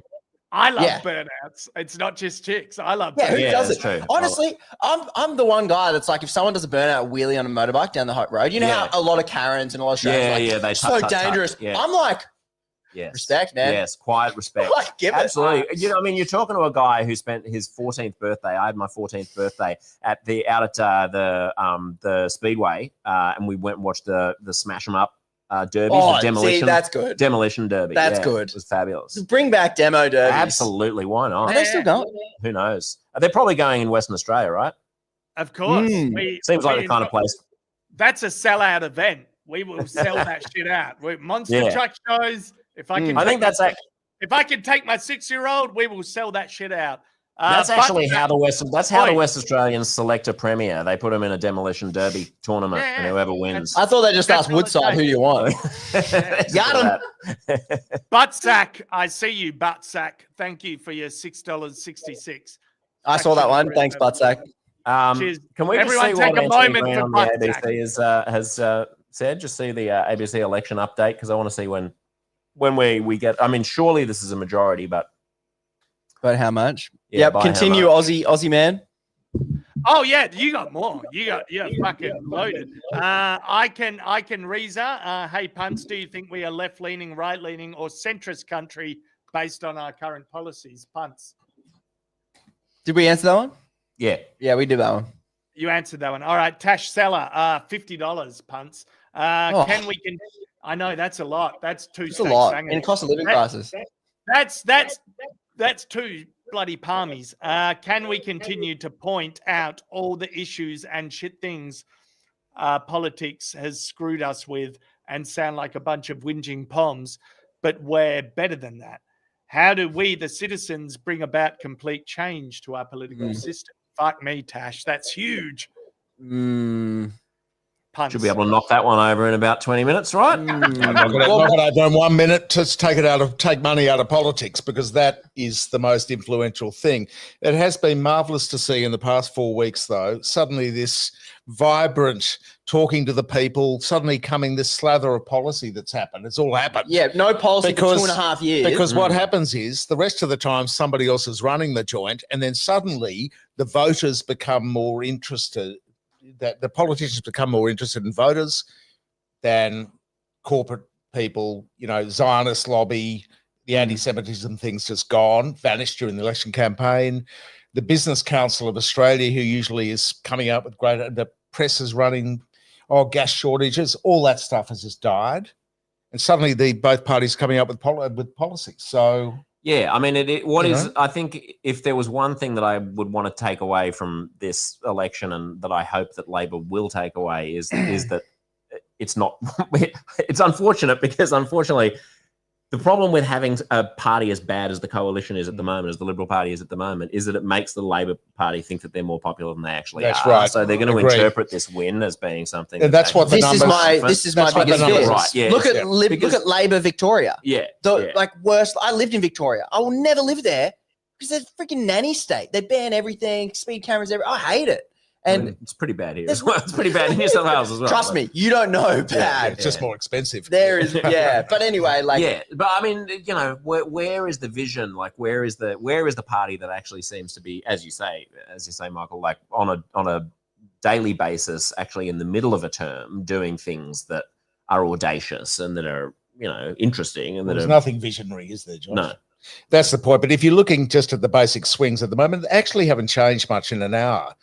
Labor, 2.7% swing. Independents, which are the Teals, up 4.6%. So that's good. Well, that goes to the whole independent thesis. Yeah. But it's not just kids. It's the Teals are mostly, you know, like the wealthy seats, Yeah. and so on. But there are other independent seats. Your favourite, of course, Trumpeter Patriots, 1.9%. That's it. So Aussie man, woo. You So love that 1.9% is a disaffection vote. yeah, that'll be people That's being a like, disaffection vote. so is One Nation up 1.2%. So One Nation's got 6.4% of the vote at the moment, Yeah. and Trumpet of Patriots is 2.1%. So is a Trumpet of Patriots voter just a disillusioned One Nation voter who's like, Well, why doesn't One Pauline Nation speak can't for get us it anymore? done. Yeah, that's right. Do you think Trump the Patriot is how many Trump voters we have in Australia? No, I think we have more than that. You think? Yeah. Who I do you think think? we Who would did have they more vote than for that. then? Oh, the coalition or One Nation. But then why wouldn't you vote Trump as the Patriots? Because you'd just think that they're just a basket No case chance. and they've got no chance. But that doesn't strike me But as a Trump voter. you've got And they believe in their cause. so effectively you've got here, Josh, you've got 10% of right-wing independent voters, Yeah. Trumpet and One Nation. Trumpet and One One Nation, Nation together are 6.4%. 8.5%. Yeah, Look at these 8.5%. And who knows what's in others, probably a few of those kind of things, right? You got the Greens on the left, 13.6%. Are they doing better or worse than normal? Well, they're up. Same. They've only got a swing of Same. 0.5%. But my point is, if they didn't get so much hate from everybody and blocking of Yeah, their do better. policies, who knows what the Greens' policies are? Nobody. The nobody's listening in the mainstream When media. I talk to punts about the Greens, it's very interesting because I'm like, what's the policy? I'm always policy over party, says on the t-shirt, punterspolitics.com. Yeah. What's the policy? Tax the gas bludgers. Yeah. The Greens are very open about we're going to do that. Yeah. Like we're going to get the money for our resources and royalties. Yeah. But it's just very interesting when punters all agree on that. No matter who you are, where you are, they agree on that premise. But as soon as they go Greens, there's this aura around the Greens brand that makes people just, I just don't know. They're a bit crazy, a bit radical. Yeah. So there's something that doesn't work about the Greens thing. Josh. So we've got our next guest lined up to jump in. I believe Sarah is on the stream. The one and only I'm just Sarah going to have to McDonald. rejig some audio stuff really quickly. Do you know my laptop? Let's see. No, don't need your laptop. Let's see if you guys can hear them from here. Hey, Ozzyman, can you have a chat for a second? Yeah, no worries. Yeah. What do we got? We got Po Rava. Shout out to Po Rava, $14.99. Thank you, Conrad Michael and Ozzyman. He's just looking for us. I slipped in there. Shout out to Perth. Thank you. Josh. He was Keep going, mate. Keep going, mate. It's fun. Appreciate your efforts. Much love. Iron XXVI. That's bloody Roman as fuck. Thank you. And you thought Elbow was insufferable before. Just wait. Oh, Elbow's going to be more insufferable. Zukin, you $10. You work miracles, Conrad. You're a miracle. You're like a part the Red Seas guy. You got me. Yeah. You're a leader. You got me to care about politics. Bruce Dillon, $14.99 super sticker. No comment. That's badass. Wow. Just dropping cash. Just dropped a sticker. Quigs, Bruce, bloody Quigs Anton, $10. Labor has gone all Danny D on the LNP this round. Thanks for covering this, you beautiful bastards. Cheers, Quigs. Shout out to Quigs at 7:02 p.m., whatever that is, Melbourne time, 9:02. I'm aware of you Eastern Traders. Only West Australian time matters. Yeah. Only West Australian time matters. We're all kissing your ass. I'm aware of 9:02 p.m. over there, 9:05 p.m. Cheers, Quigs. You're a legend. So that's your update from the super chat. All right. I want to hear from Sarah McDonald, one of the country's best broadcasters, former host of the ABC morning show on ABC Radio Sydney. G'day, Sarah. Moving up in the world. Hello. Hi. Oh my goodness. Wow. What an amazing night. I did not think I was actually at a wedding tonight, Sarah, and I came here thinking, look, we'll probably get a decision sometime between 9:30 or 10:30, as you usually do. Didn't know it'd be a wipeout. What do you reckon? Well, look, I kind of, being a real scientist that I am, I did say to a few people I know who work in this area today, look, I can think it's going to be Labor. I can feel it in my waters, which is my scientific assessment. Thanks to Kath and Kim. So I knew they were going to win, but I thought One Nation would do well and their vote is up. But I'm amazed, like I'm in the most marginal seat in New South Wales, Bennelong, and the swing is like, and I know that postals haven't come in, but it's a massive swing to the LP. And this 11%. I was just talking about that. It's on 11%. And this area got because North Sydney got abolished, right? So it got some of the areas of North Sydney that are kind of the posher part that was Kylie Tink's seat. And so I was thinking, this will be interesting. It's got a big Chinese demographic, but I thought, the posher suburbs, what are they going to do? They didn't have an independent running this time. It's a massive swing to the ALP. Huge. And so Sydney and Melbourne for the ALP are almost wastelands now. Yeah. It's also amazing that there weren't independents running, Sarah. I mean, do you think that's why? That could be why it's such a huge swing? It is interesting, isn't it? Because it's conceivable that the Conservatives had no one to vote for apart from a Dutton government. Didn't want that. And then voted Labor, held their noses and voted for Albo. I think that's what's happened, right? So they liked Kylie Tink. I think that, if the seat didn't get North Sydney got split into three. And so Zali Steggall took some, Bradfield got some, and that's why Paul Fletcher, the Liberal, resigned. He thought he was going to lose. And Nicolette Boyle, I think it's still too early to say whether she's won that as independent.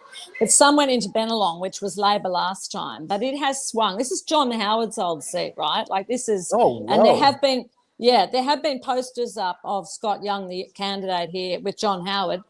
none I got a of him letter was Peter from John Dutton. Howard, Sarah. I got a letter. Did It was a you? pro forma letter. I mean, it was a Do you say, photocopy, "Hi, but it was from Josh"? John Howard, and it was addressed to me personally, and it was endorsing the Liberal candidate for Bennelong. So talk about egg on your face. Like literally, he was like, "I've known Scott for many years, and he's a good man, and now he's got 11% against him." Sarah, you said that you predicted that there'd be a swing towards One Nation. It looks like the current swing is 1%. 1.9%. Yeah, it's not huge, but it's 2%. there. Oh, 1.2, no, 1.2%. Sorry, to One Nation. 1.2%. Why did you think that there'd be a swing towards One Nation? Well, I'll tell you why, because I just think we all live in our bubbles, right? Like we all live, and this has happened more and more since mainstream media doesn't have as big an impact anymore. And we've got our fabulous podcasters and people like you guys. And so, but I've been doing some work on GB. And so they were saying to me this week, which is an older demographic, and they were saying, we interviewed all That's the leaders. 2GB, which is like 3AW. 2GB, yeah. So on. Yeah.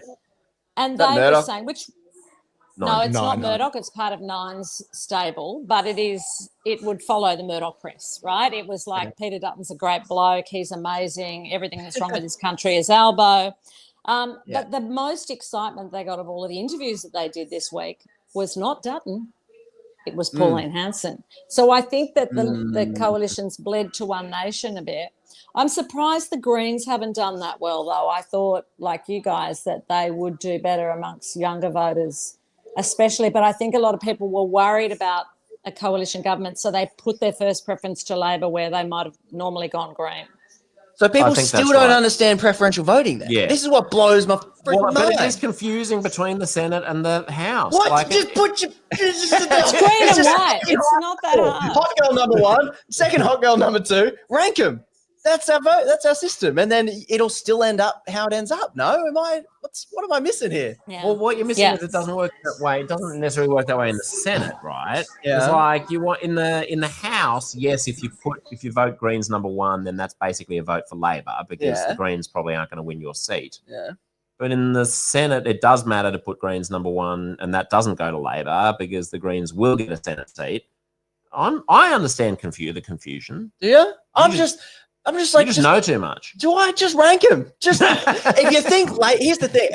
Here's the analogy. At least I'm like thinking. It's like it's that bus, and you want to move that bus as far as you want. So if let's say the Labor bus is centre right, like I think it is, right? It's kind of my layman's thing is the Liberal Party of old, the Liberal Party with Malcolm Turnbull is dead. The Nationals now hold what is now called the Liberal Party. They're losing to One Nation. One Nation are kind of like they're out One Nationing the Nationals. And so Labor's kind of gone, oh, we need to like become centre right to like become the centre. And then if you want to pull that Labor bus, you just go, even if I don't like the Greens, even if I don't like 50% of the policies, but I like the capital gains, negative gearing stuff, you vote Greens and pull the bus. That's like, and you're still voting Labor, but you've let them know. I understand the metaphor. Can I say where I think? Can I say one area where I think the Greens went wrong? Right? Yeah. Is the appearing at the CFMEU rally in Brisbane, right? So things like that was stupid. Young women went, what? Or all women went, no, right? The CFMEU, there was thuggery involved. There was allegations against them. I don't think that he should have done that, right? And I think that's, and maybe stuff on Palestine, I don't know. I don't think it was about housing, but I also think it was because people were worried that the coalition would get in because they've been seeming so confident. So they went, oh, I'm just going to put number 1 for Labor just in case. And I agree. I reckon that's I know. part of it. Yeah, I agree with that. Could I just make one point though, Sarah? I reckon we did 2 stories on this in the past 10 days. There's the smear campaigns, the dark money, Advance Australia, Better Australia. There's 10 of them, 15 of them we identified. They're heavily funded by fossil fuels and Zionist bodies and so on, pro-Israel groups, and they were vehemently attacking the Greens across the country, across all social media platforms, like ridiculous stuff like the Greens are going to set up an Islamic caliphate in Australia and stuff like this, like just bizarre stuff. Now, we, of course, would laugh at that, but some people take this stuff seriously. No, but no potential Greens voter does. No, well... That's not why people don't vote for the Greens, because they've read that the Greens are going to set up an Islamic caliphate. But you have to already be Well, yeah, but you have to already be a trumpet of patriots or One Nation To believe voter that. to believe that, right? Sure, but I think Sarah's onto something when she says that the Greens' message has been muddled. I think their marketing campaign about like we are a good, but it's always a. So what was good about their marketing campaign was don't let Dutton in and give Labor a kick in the pants. Yeah. But it wasn't good about anything that the Greens stand for. so they're There not was, Anything there was the Medicare Greens- dental. That was the one thing that I saw. and housing, housing. which Yeah, is but what what do I you do thought. about housing? I don't know what their AUKUS. You policy build on houses. housing is. AUKUS. No, but they're not in favour of building houses as aggressively as the Liberal Party is in favour of building houses. I thought they were. No, I thought but- they were a government housing developer, Yeah, government housing. Yeah. That's not which going to do it. is It's not going to be enough. So they're up. I think they've that's got a a big swing point, of no? 0.6, 0.6% to the Greens, right? But they've got 665,000 votes compared to the coalition's 1.5 million. So they would have more than the National Party's vote. through the Greens. Yeah, but far less seats. Yeah, right. Oh, Because interesting. they're all over the place. because they're all over Yeah. the place. So what I'm saying is 13.4% of the country on the current count have voted for the Greens. And if you add them all up, the same trend persists. So you've got a third, third independents and Greens and minor parties, third Labor, third Liberal. Sarah, what were you just going to say? Oh, I think that it's been interesting that climate change hasn't been a big thing, but I think the Greens were doing well on housing because they were also talking about the capital gains tax discount, Yeah. right? They were also talking about negative gearing, and I think those were important things to bring up. I think they were doing really well on housing. They were the only ones talking about renters. And that's why I'm surprised. I would have thought they'd done a bit better, but I do think it was just about people. I think this election was about no to Dutton. I think Dutton was poison, and women especially just went absolutely. I know you were talking about what he looked like before, which but I don't think it was even that. I just think, and the more he tried to go towards the One Nation thing, the preference deal they did with One Nation, I think people were just like, dude, you are toxic. There's no photos of him around except put on the top of the Independents lurking with the MAGA hat, right? That the people graffitied on top of them. He's poison. Yeah. And I think that's the other element, the interesting global element. And back to the top of the show, Ozzyman was kind of talking about what was going on, with how Albo represents himself as a leader. And I wonder if there is now an incredibly low global bar as we now look at America, look at the chaos that Trump has kind of ensued. He hands a victory to a losing party of Canada by providing Canada with some nationalism of like, nah, stuff America. We're done. And so I just wonder if when you look at Albo and you look at, Dutton, and then you look at the leaders surrounding, Albo he's stable, he's normal, he's nice, he's whatever. He looks amazing. Back to your point, there's no competition. No. If there's no competition, you could elect a block of cheese on a stick. And if that cheese is Swiss, he's done. It's basically what Albanese and Keir Starmer and Joe Biden were and are. Yeah, block of cheese on a stick. Okay, so give me your take on this. Is this left progressive movement the most unlucky movement in history? Because you've got Jeremy Corbyn winning with a higher vote count than Keir Starmer in the UK, and then you've got Bill Shorten with like pretty good policies. Like he was like, hey, here are the policies. We're going to sort these big systemic issues. We're going to be bold with the bold agenda. It just out like it's like the wrong time. He was just 10 years too early. Yes, all the stars have to align for big change. All the stars have to align. Yeah. You need the person, you need the right policies, and you need the right person. You need a Barack Obama and the right time. And the right time. Yes, but Shorten was not I don't think, a good political player, and to sell policies as bold and audacious as he was, you would need a talent the likes of Bob Hawke, for example, but if I think if Bill Shorten, the last person to do the same thing, if Bill Shorten was running now, I think Bill Shorten would walk away with it against Dutton. Do you know what I mean? Yeah, and so, but the Labor Party, on the stick, the Labor Party, I feel like Albo's going to walk away going, see, that's why we never talk negative gearing. That's why we never talk tax incentives. That's why we never talk change. I'll let you go in a second, Sarah, because I don't want to keep you all night. But this is one of the worries, isn't it? That the Albanese government will take this as a thunderous vindication of what it's been doing, rather than what it probably is, as you say, just a repudiation of Dutton. Well, I think Albanese is very good at this sort of stuff. He's good at politics. But I tell you who's done very well tonight on the ABC broadcast is Jim Chalmers. I mean, he is the next in line, and he is impressive. But now Anthony Albanese is like, I've got 28 dudes. I'm the man, and you're quite right. He should be cautious about that because he's possibly been too cautious. And let's see next term whether he, what do they say, piss or get off the pot. Let's see if he'll actually implement greater reform. What are the odds? Do you think he will? I think when he's done better than he will, I think he'll step up a little bit more. I think he'll be less cautious. He will see this as a great result for him. And I think that he will heed the call because the coalition are going to be so annihilated. And if they go to Angus Taylor, like, the guy who writes in his own Facebook, nice one, Angus, good one, Angus, I don't see him capturing the national mood.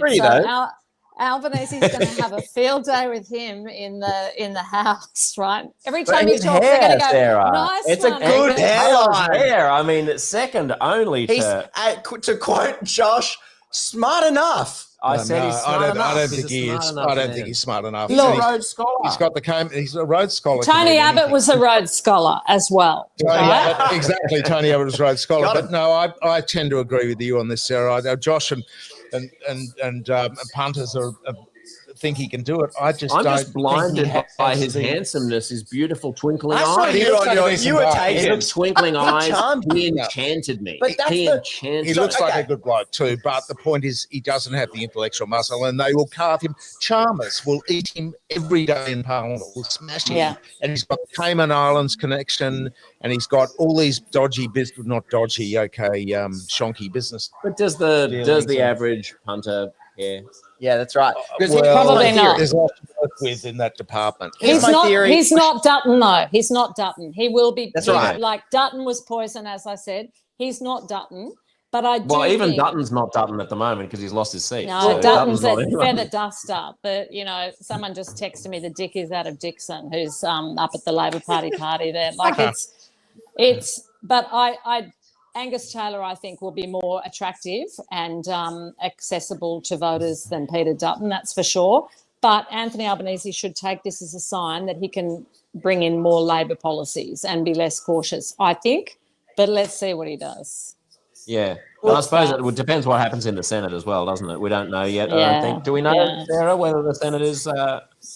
No one talks about the Senate tonight. We'll talk about that next week. No. All right. Well, here's I guess my theory in what I fear the most is that Albo, he hasn't brought anything bold to this election, so he can't say he's got a mandate. He might take his win as a big mandate and start doing something. But I just fear that if Angus can charm you in a studio, he could easily charm and be charismatic because I think personality wins. I think that's what wins. Yeah. Policy doesn't mean shit. And that's why I'm always talking about policy because I think all it takes is for the Liberal Party to work out the Nationals are the reason they keep losing. Ditch them, get control back, get a charismatic Angus in there or so someone, let's say, is charismatic. And then everyone gets disillusioned with Albo's lack of action. Yeah. Here's a new man who's charismatic. Bang. Of course that'll happen. I mean, I think it's a combination. It's a combination of policy and of personality. I don't think. I mean, the best leaders have both. The Bob Hawkes and the Barack Obamas have policy and also personality. They were both smart though. Yeah, they were smart. West is leaning heavily on Angus. Quite Papa smart. Sarah, thank you. Any final Thank you so much. Well, I don't think they can get rid of the Nationals. Then there'll be absolutely a tiny pimple on the butt of Australia without the Nationals. Like they're in a coalition, and you think they can rebuild? So I don't think that's going to change. You don't think they could? Because I mean, this was my layman's just take from the inside baseball, but don't know anything about baseball. Take was when as soon as they started going the Nationals' way, I was like, listen, Turnbull should just ditch these guys, start a new centre kind of party. They'll be done for 10 years, but rebuild with a proper party to I don't know, let's get these.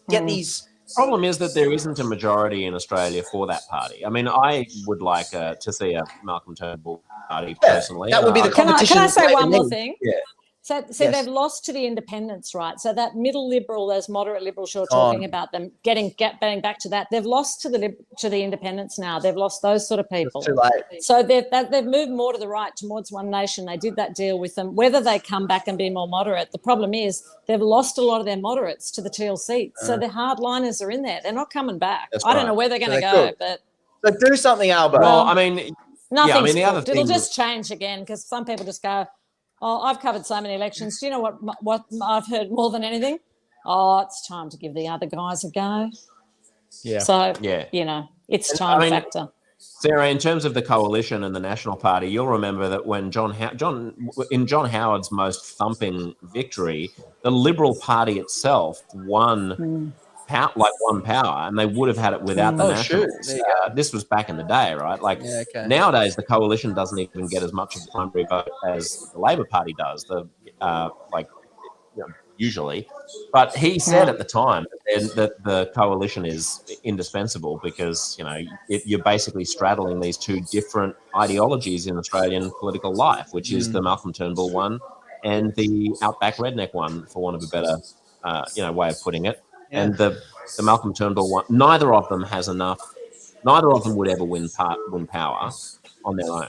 In the same way that the Labor Party, if you split it into its two core constituencies, the inner city, cosmopolitan, urbane, latte sipping, Chardonnay swilling, progressive elite on the one hand, and the workers, the unions on the other, neither of those would. The Labor Party is also a coalition, an unofficial coalition. Unless we splinter like a lot of European countries. Yeah, which is also possible, but that has problems of its own.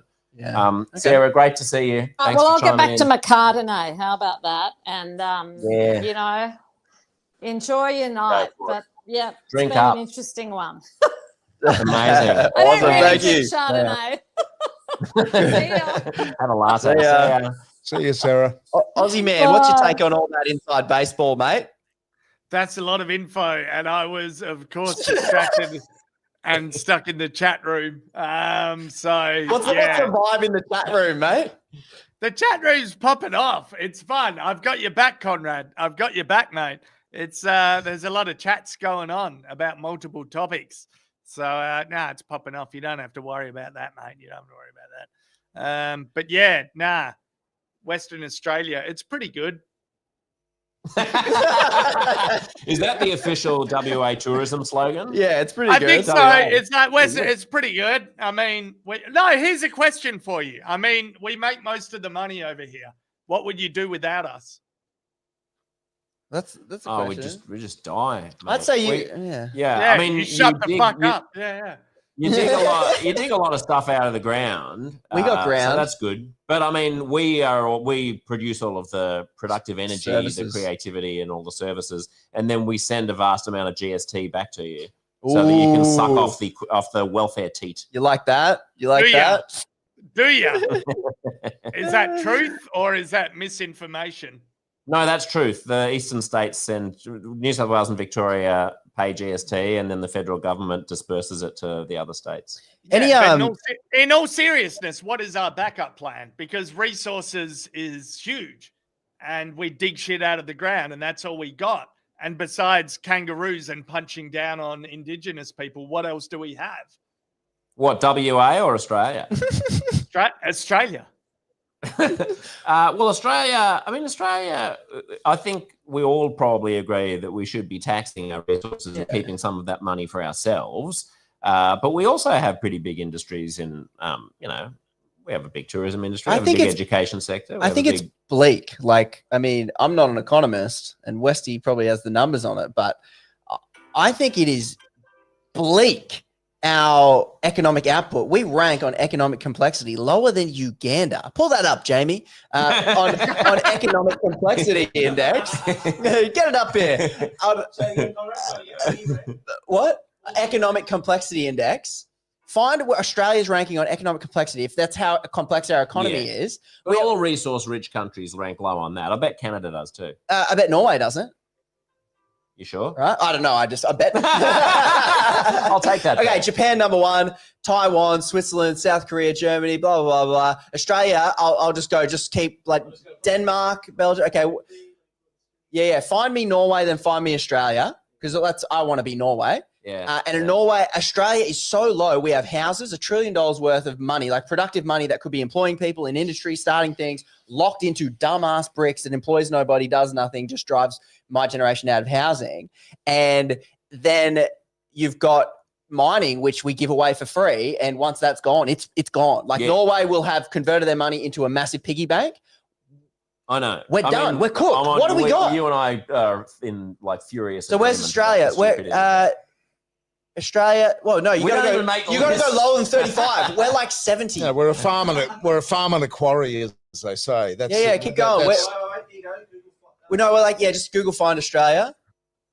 I'm just legitimately asking. Austria's doing great. I'm legitimately asking. Like, what else do we? Yeah. What else do we have? Kazakhstan's ahead of us. Well, this is the point. There's no value add. Like the government goes lenient on mining companies, or like, and I'm not necessarily for that, but it's like they go lenient on those companies because literally, what else do we have? Like, are we going to become like legalized drugs and be like an Amsterdam down in the Southern Hemisphere, or what else? What else do we? Yeah, we could. That's fun. But what else do we have besides resources and mining that's going to keep us We've rich? got a highly educated population. Education's a big export. We export. But is that going to keep us rich? Well, look at a country like New Zealand. I mean, they don't have the resources that we have. Yeah, but I mean, they're rich. But that's the question. Like that's the good point that Ozzyman's bringing up is that what do we have? And if we don't have it, if we're like, oh, we're okay at education, we're okay at, we do some stuff, we invent some stuff, but then we can't develop it here, so we sell it off overseas, right?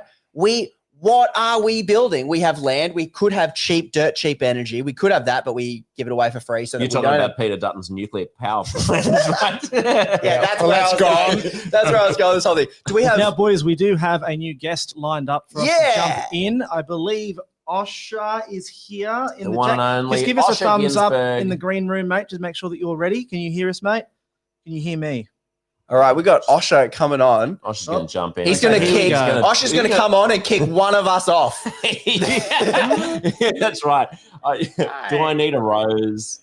How are we feeling tonight, Osh? I'm actually pretty good. I'm doing all right. I'm at an election party that ended a lot quicker than I thought it would.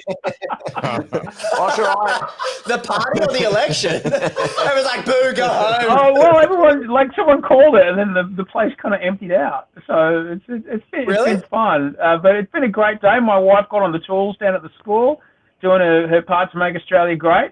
I did my part because they ran out of onions, and I was on my bicycle, so I had to run home and get the food processor and bring it back so we could chop all the onions very quickly, because there's one thing that people need, it's onions when they're voting. Osher, I was at a wedding, and I was like, okay, I'm going to skip the wedding, and we were planning it in advance. I was like, I reckon, usually the results come in at like 9:30 at the absolute earliest, probably more likely 10:30.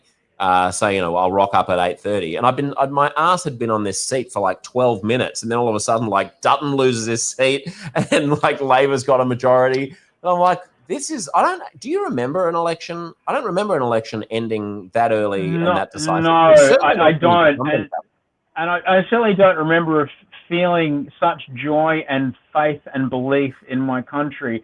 My son's great-grandparents live in Dutton's seat up there in Queensland, and one of the neighbours that my youngest son plays with, she goes door knocking with the woman who's just won that seat there, and to know that electorate who for so long believed, oh, hang on, well, the light's gone out here. Oh, I'm at the back of the party. This is reality TV, ladies and gentlemen. That this electorate that believed in this man for so long has gone, actually, no, we're done with that. I kind of love that. I have a lot of faith in my fellow Queenslanders that they've gone and done that. Now, English is such a limiting language, as I tell my 5-year-old all the time, so we have to talk to the Germans and say, thank you for inventing the word Schadenfreude. It's beautiful. I also like the fact that thinking about Peter Dutton's own electorate, that they were happy to vote for him when he was only representing them. But then the moment they had the opportunity for him to represent Australia, they're like, "Oh, hell no, absolutely not, no, that was a joke." Yeah, exactly. Yeah, I didn't mind him here, but don't put him on the world stage. But it's an interesting electorate because there's a lot of it that's people in their kind of maybe mid-30s to mid-40s, and maybe it's the first time they've got a house, and there's also a lot of people that have been there for a long time. But it's also some really very wealthy people that live on giant acreages with lots of horse floats in the backyard that live out there. So there's some big money bags that live out there. And for him to lose those people as well kind of gives you a clue as to, well, where did he lose them? Did he lose them with just talking nonsense about the nuclear thing? Like, after a while, people go, actually, what are you kidding? No. Like, it just makes economic nonsense trying to be selling it as real. Maybe that's where he lost them. I don't know, but I found it really interesting. They're not seeming to have any ideas about anything apart from nuclear. It doesn't help, which isn't a policy. But then, how do you feel, Osher, with I don't know. I'm actually depressed with this decisive win. I'm actually what I'm voting for is change. Yeah, I want progress. I want to not wait 70 years for housing to become affordable. And I wonder if this Dutton sideshow has kind of we get to go, yay, we're not America and we're not electing a Trump, and that feels good. But also, has that whole sideshow taken away our one moment? Well, we don't know because the power now lies in Anthony Albanese's hands to make that go one way or another. As Sarah McDonald was saying, either you can say if only Labor had been slapped down a little bit and had to form a minority government, then maybe it would be forced into doing something more bold and audacious. But on the other hand, Sarah was saying, well, actually maybe this new huge buffer and mandate that Albanese has will give him the cojones to do things that he wouldn't have been able to do if he was in a minority government. So maybe you do need the big majority in order to enact change, but you just don't like the two parties. I'm punting away from that. My money is on Albo does the same, nothing he does for 3 years. Osher, what do you reckon?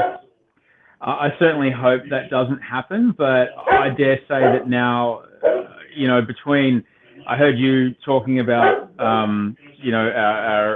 mineral resources. Josh and I have been talking about this sort of thing for a very long time. I think it's now Labor's to lose. We clearly don't want that, but you cannot fuck around. You cannot mess around with housing affordability. You can't mess around with defense. You can't mess around with our resources. We've sent a clear message. You better deliver. And this is what our job is. Our job is to hold people to account. Our job is we don't vote people in, we vote people out. So give us no reason to vote. I'm gonna kiss Osher's ass from the West Coast. That's a good point. He's got to double down now. It's a bit of that. Yeah. You've got your second term. Can you double down on it?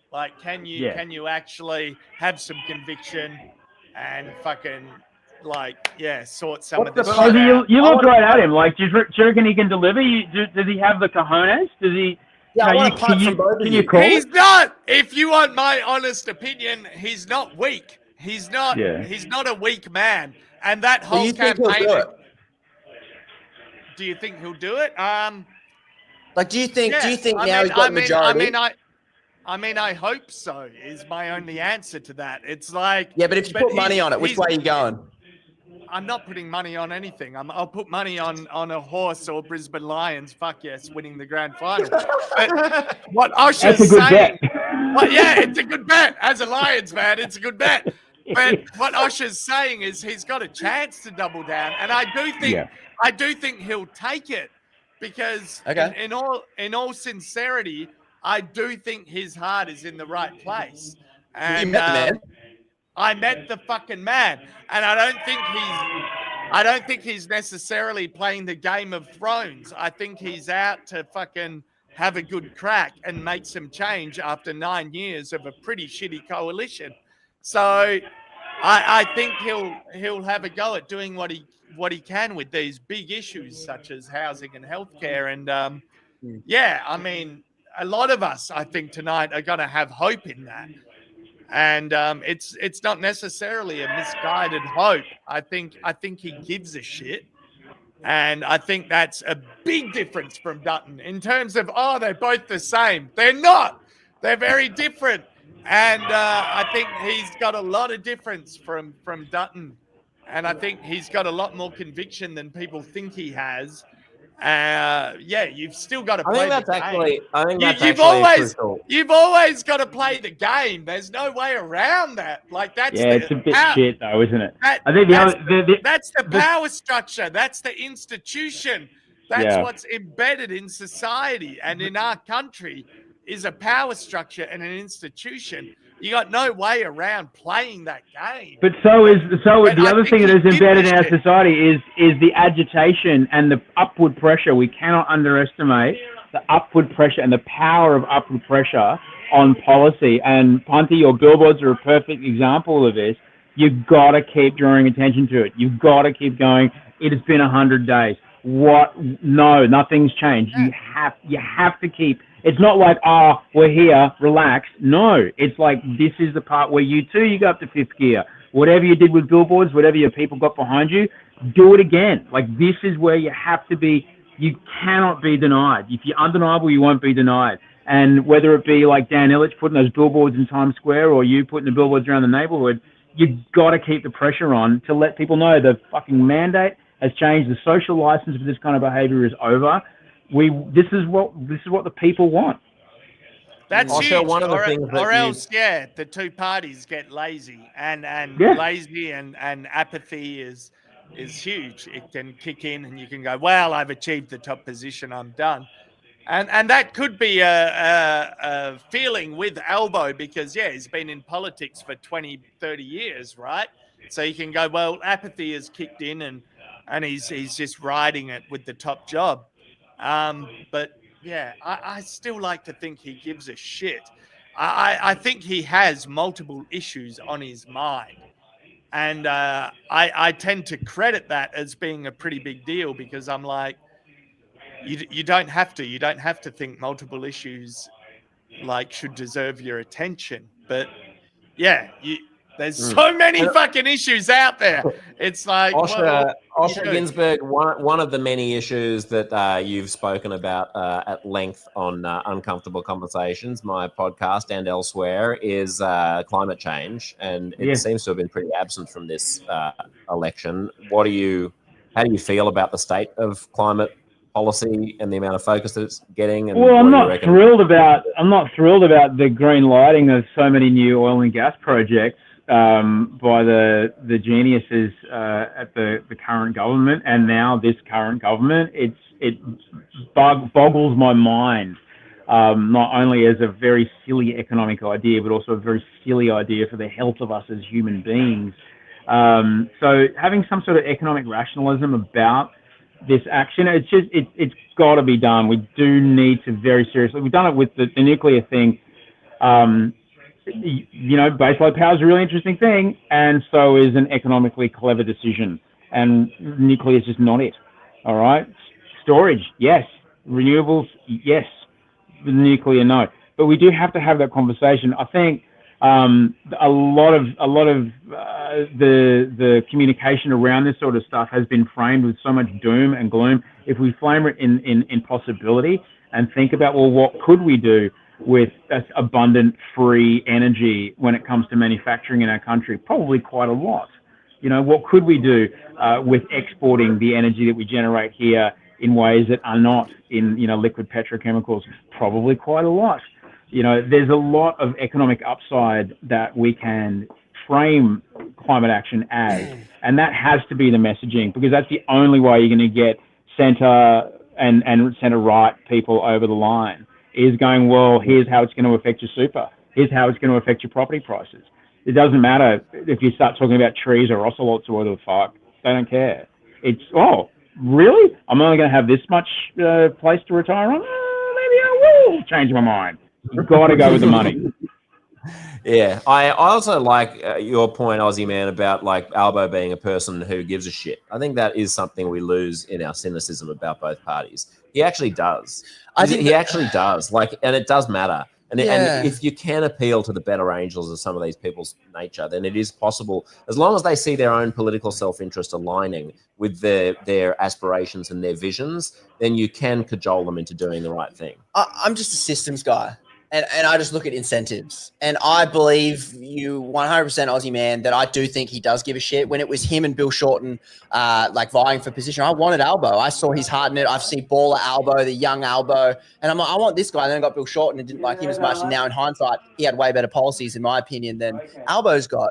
But when I look at the system, when I look at every single resource minister going into work for these fucking gas corporations and mining companies, Mark McGowan goes to work for Minres, like, and BHP and whoever else. Like, this is the system, and he's a good guy, but the system is what Westy points out: money, future jobs. I'm just so cynical on how this system shapes people. No, that's fine. It's fine to be that cynical, but Albo doesn't have any future jobs that he needs to worry about anymore. It doesn't, but the system he's part of, the people he needs to keep happy, the coal mines he needs to approve, the environment minister, Madeline King, who's going to go work in that industry. Like, Albo is not going to nut up and be a baller and fight on behalf of the punters on that issue. You're not wrong. I don't know. I don't know if you have anything to add on that. You're not wrong. If you want to, if you want to go full, if you want to go full, fuck you, I won't do what you tell me. It's like, you're not wrong. You're not, like, there's a system and there's an institution and there's a power structure. But the system is why we are screwed and we cannot solve it. No. I totally back that. Is it the best we got?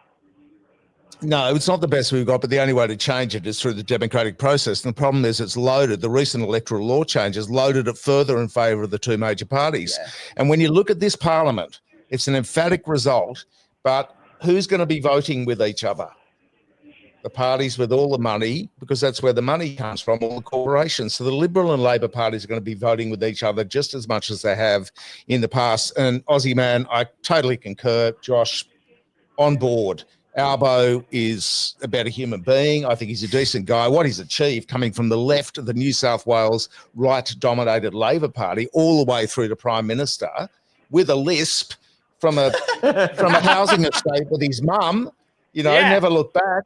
I mean, he's done well and he looks like a good guy, and I think his heart is in the right place. But the realities of power is this. How has he succeeded? By being a superb politician.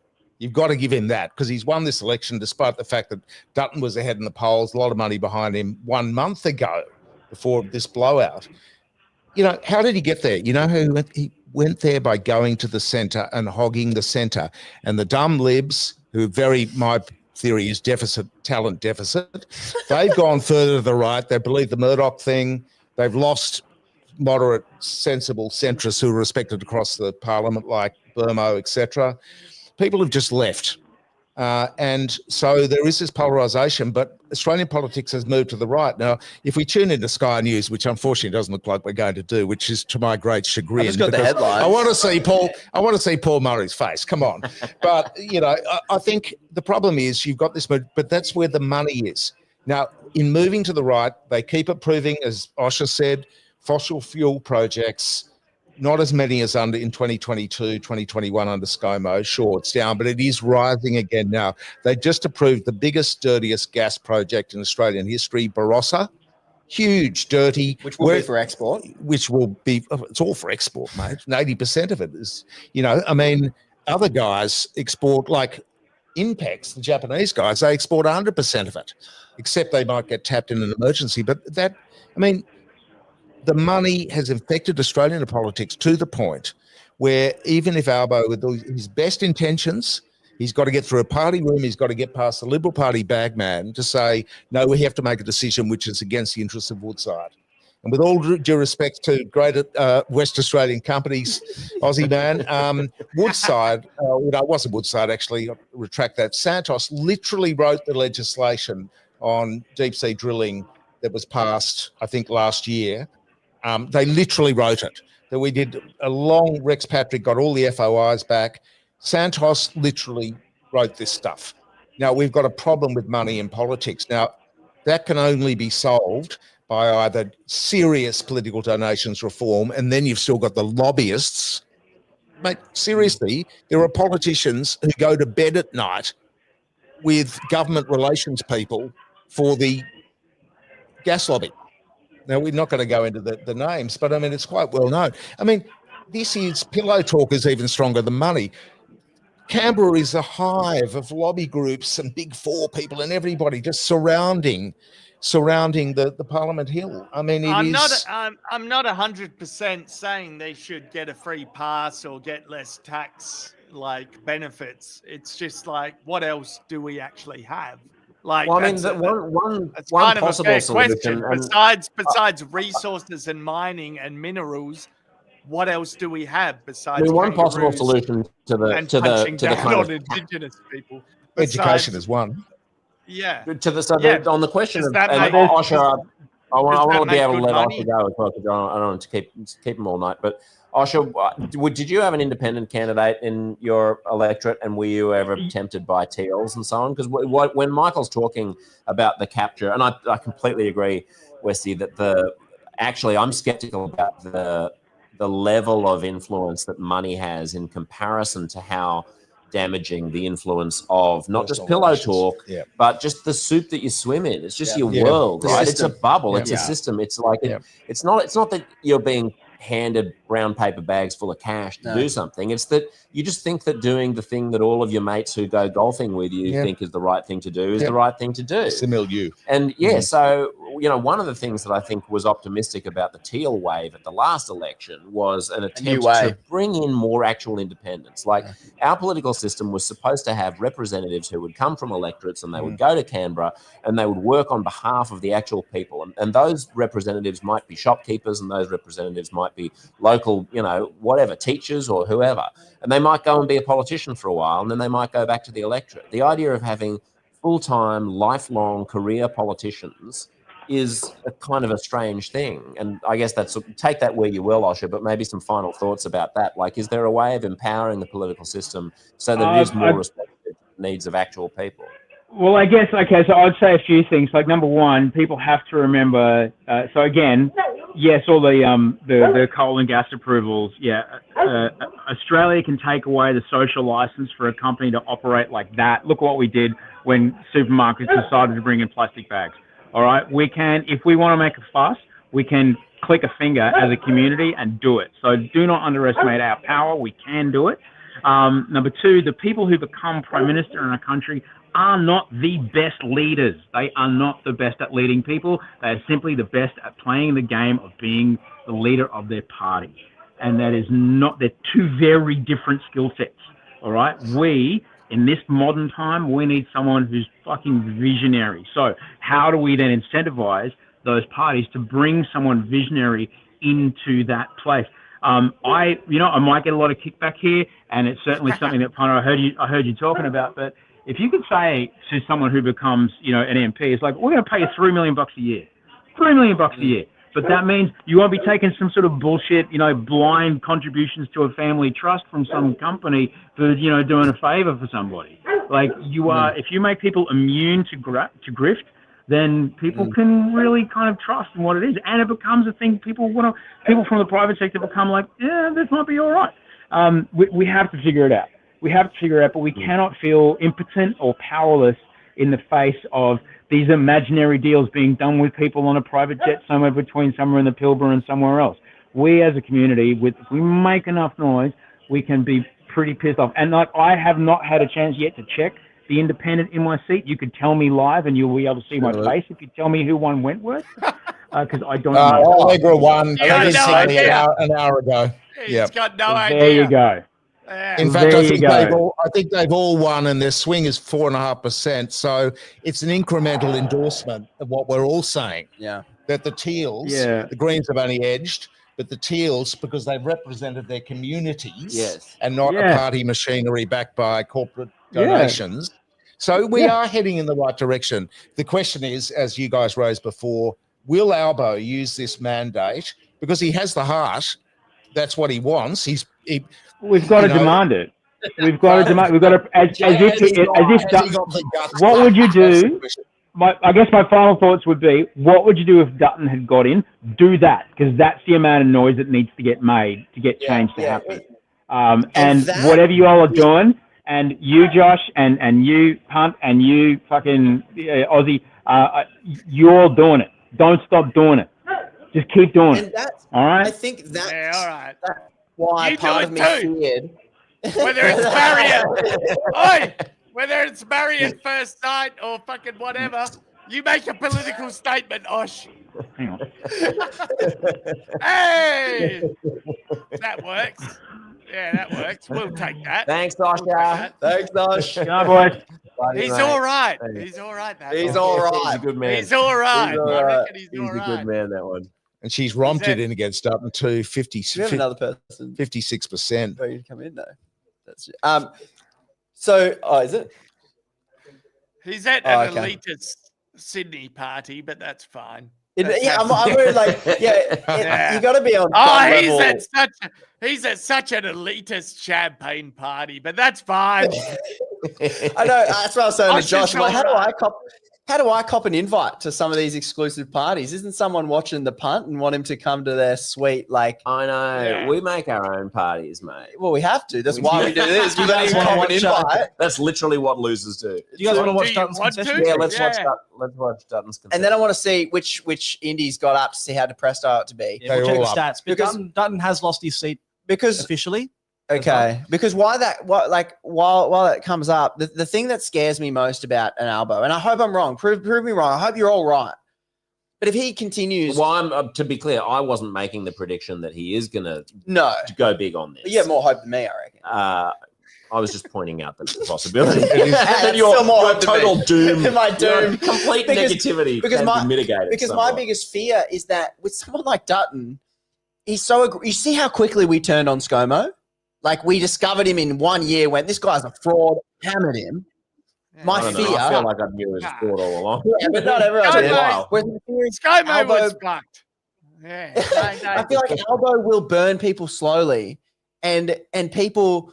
Whereas like Peter Dutton will shock people into like, let's go, like more independence, more fire under the ass. Whereas now it's like, Albo, and we'll slide. The housing crisis not fixed, cost of living not fixed, monopolies in Australia not fixed, economic complexity not fixed, mining stuff not fixed, Whistleblowers, whistleblowers transparency still in in jail.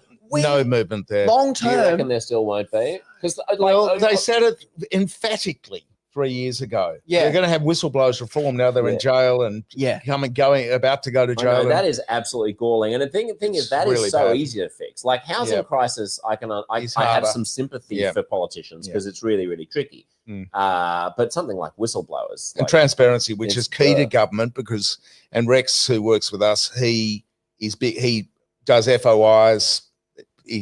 It's a fetish. He does them night and He day. does, yeah. And literally, and he it's got no better the time to get transparent, the blackout, the redacted stuff, none of that stuff, it's and that so affects dodgy, democracy. yeah, I know it's dodgy. boring, transparency and disclosure. People go, "Oh, the ice glaze over," but the fact is, if you don't know what's going on, how do you mate. vote? How do you make an informed decision? So these things, the dial has not moved on those. Now the dial has moved under Labor on less corruption than the last mob.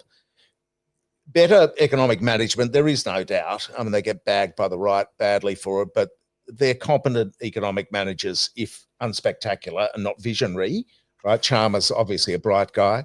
And the fact is, they've won against, the Libs have lost for having nothing. Albo looks like he's had an emphatic win. Yeah, it but looks like it's everyone's more like, of a Dutton Albo, crash. but it's really Dutton Dutton's just, crashed. Yeah. this is why Dutton's such a freaking problem. But the bright side is you've got those movements in the independent land and that corroboration that community voting works. Yes, And exactly. independents have That's right. represented, but the teal women have done. There's only teal women. There are no teal men. Are there? No, that's right. And they've done well.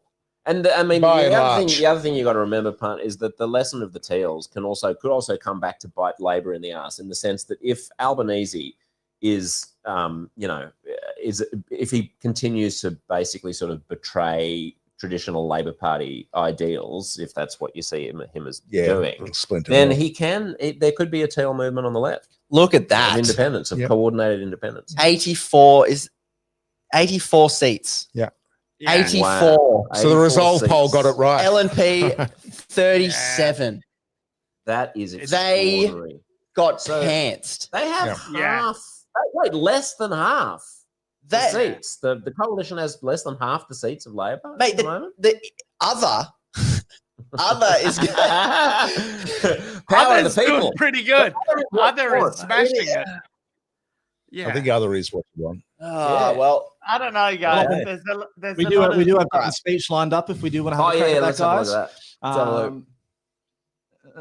Um, Here we go. P Duts. P Duddy, it's your fault, bruh. I wonder if we talk about nuclear. Nuclear. This is a kick in the nuts for nuclear for sure, right? I mean, It's I'm over. going to go pee during this. That says a lot. Thank you. Got the kids on stage. Ladies and gentlemen, thank you very much. They're like, Dad, I Thank you don't very want to go much. out. My collar's on the Well, outside. tonight's not the night that we wanted for the Liberal Party or for our coalition or indeed for our country. But we've worked hard every day over the course of the last 3 years to do our best for our amazing country.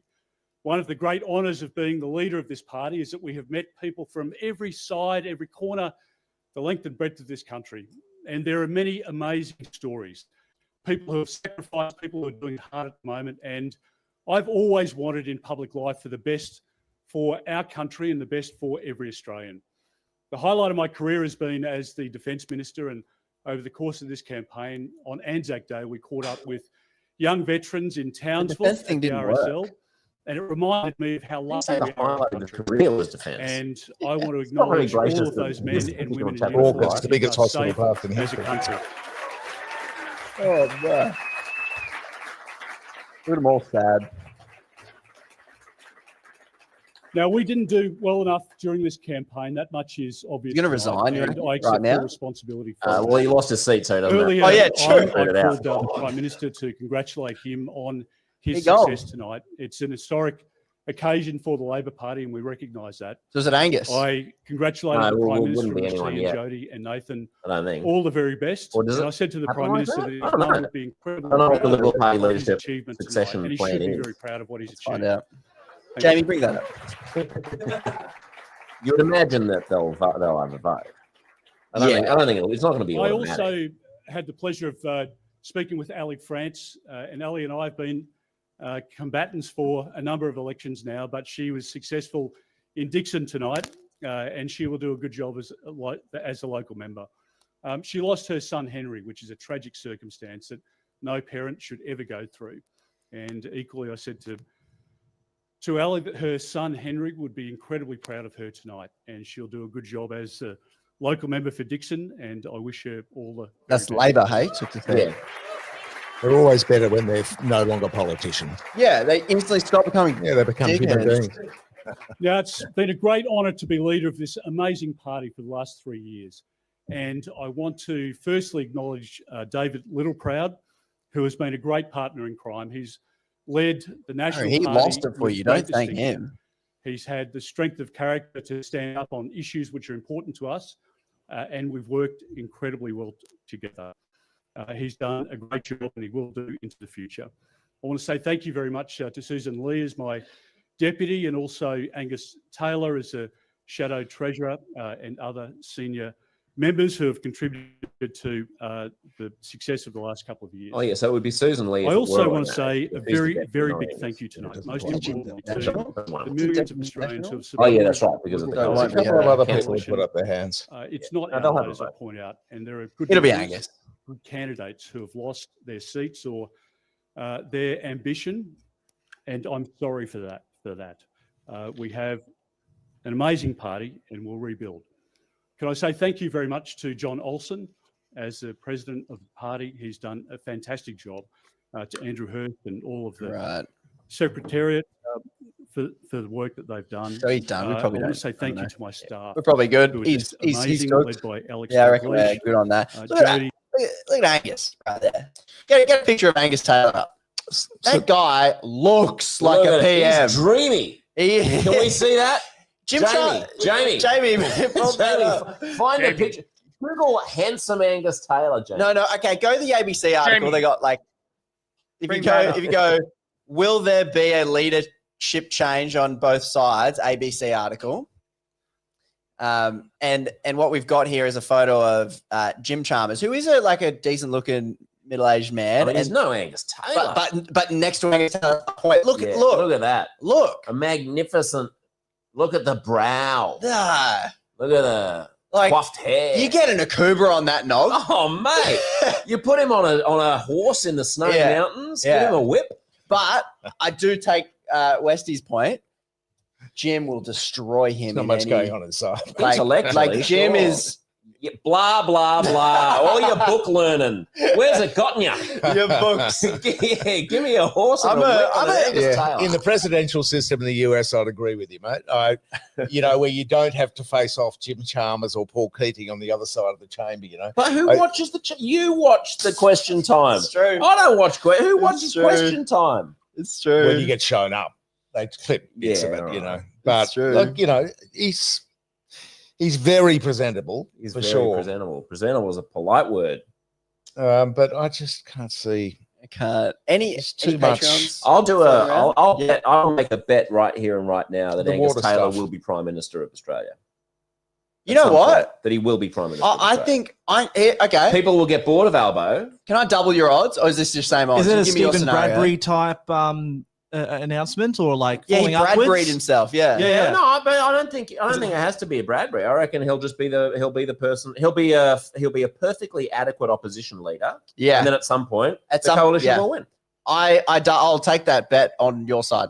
I'll be with you. Okay, we're on the side. We're betting with each other. We're betting with each other that Fabulous. we'll just trade money, $10 each. Excellent. We still don't know where the $80 million from the water department went to and who got it. Blah blah Oh, words. corruption. Never stopped Donald Trump, did it? That man. I did. Boring I did investigative journalism. I did have to. Look at this. Oh, wow. MichaelWest.com.au. Yeah, great. Yeah. But look at how much more handsome he is. Yeah. Than Barnaby. Than that toad. Barnaby's just He hasn't got the personality of he's Barnaby. the only friend you bring into the bar to increase your prospects. Yeah, that's is true. Barnaby. He's also going to be a great night out. Like, that Barnaby's you're going to have a lot of fun at the pub with Barnaby, for sure. A lot of tall tales. Well, he's retained. What's the indie? He'll be making a comeback, I'd say. What's the indie updates on how they track in and greens and whatever? Well, Is I'm there trying to get any- the Senate one to see whether Rex Patrick's still going to be working with me. Yeah. I don't want to lose him in one sense, but he wants to go back into politics, but it's not looking good on the Well, was he running for, Mick? South Australia, Senate South Australia, Oh, that takes a week. where he's got, it'll take days. He needs 3,754 votes to get a seat. What's going on with the Jackie Lambie network That's- as well? that's I love why a bit he of joined I love a bit of Jackie Jackie honestly, Lambie. Jackie Lambie, Jackie I love a bit of Jackie. has a bit of fire that I just Totally. people. Okay, here's politicians I like. If I'm just ranking politicians I vibe with, who's the housing minister for Labor? Claire O'Neill. Claire O'Neill. O'Neill, yeah, she's got The more I see of her, Yeah. I obviously don't like her housing policies because bloody do something more that will fix it. But just her just firing against she has a crack. And Sucker. Jackie has one thing that's so missing in politics: authenticity. Yeah. Now, some of the stuff she does, I just Yeah. but she has authenticity. Whether she's right or wrong, you get this vibe that she really means it. Yeah, You see her when she was she's there for seething? the people, when When she that's Who was she? She was talking to the Liberal minister, whatever, I forget all their names. But Jackie Lambie just sitting there seething in her face, where she's like, "You're lying, you're this," and she's like, "It's so over the top." But you just see how much she cares, and she's just like her heart is on her sleeve. Totally. So even if she's wrong, you're like, "I feel you." Yeah. Like I don't know. I feel like this, Before I had my current podcast, Uncomfortable Conversations, great podcast to subscribe to, everybody. Yeah, Substack, I hear. Great on the Substack. I had a show on the ABC, and when you interview a lot of politicians, you get into the habit of knowing the kind of formulaic ways that they respond to things. Because they have this very politician-y I'm still way working of that talking out. about stuff. And Jackie, I remember she was on once and just totally refreshing and started teasing, we were teasing each other. She was just talking shit about she was quite heartfelt, quite open, quite honest, very fair income, didn't dodge tough questions with stupid kind of bromides about we'll have to they have wait that and see dumb what, talking point Yeah, that that's fits right. this set of questions. She's not that. So yeah, I should have voted for the Jackie Lambie network. Yeah, you I didn't. guess. I didn't do it. I knew Didn't Rex even was think running, about so it. he was high up on my preferences, I reckon. Because I like what Rex has done with you and freedom of information, and if he can get in there, and he was showing me speeches that he'd done where using parliamentary privilege, he was calling out CEOs for not paying tax. Oh, 'Cause he I could just do hated it that. without getting sued, and he could just stand up there and be like, "Old mate bludger whoever from whoever."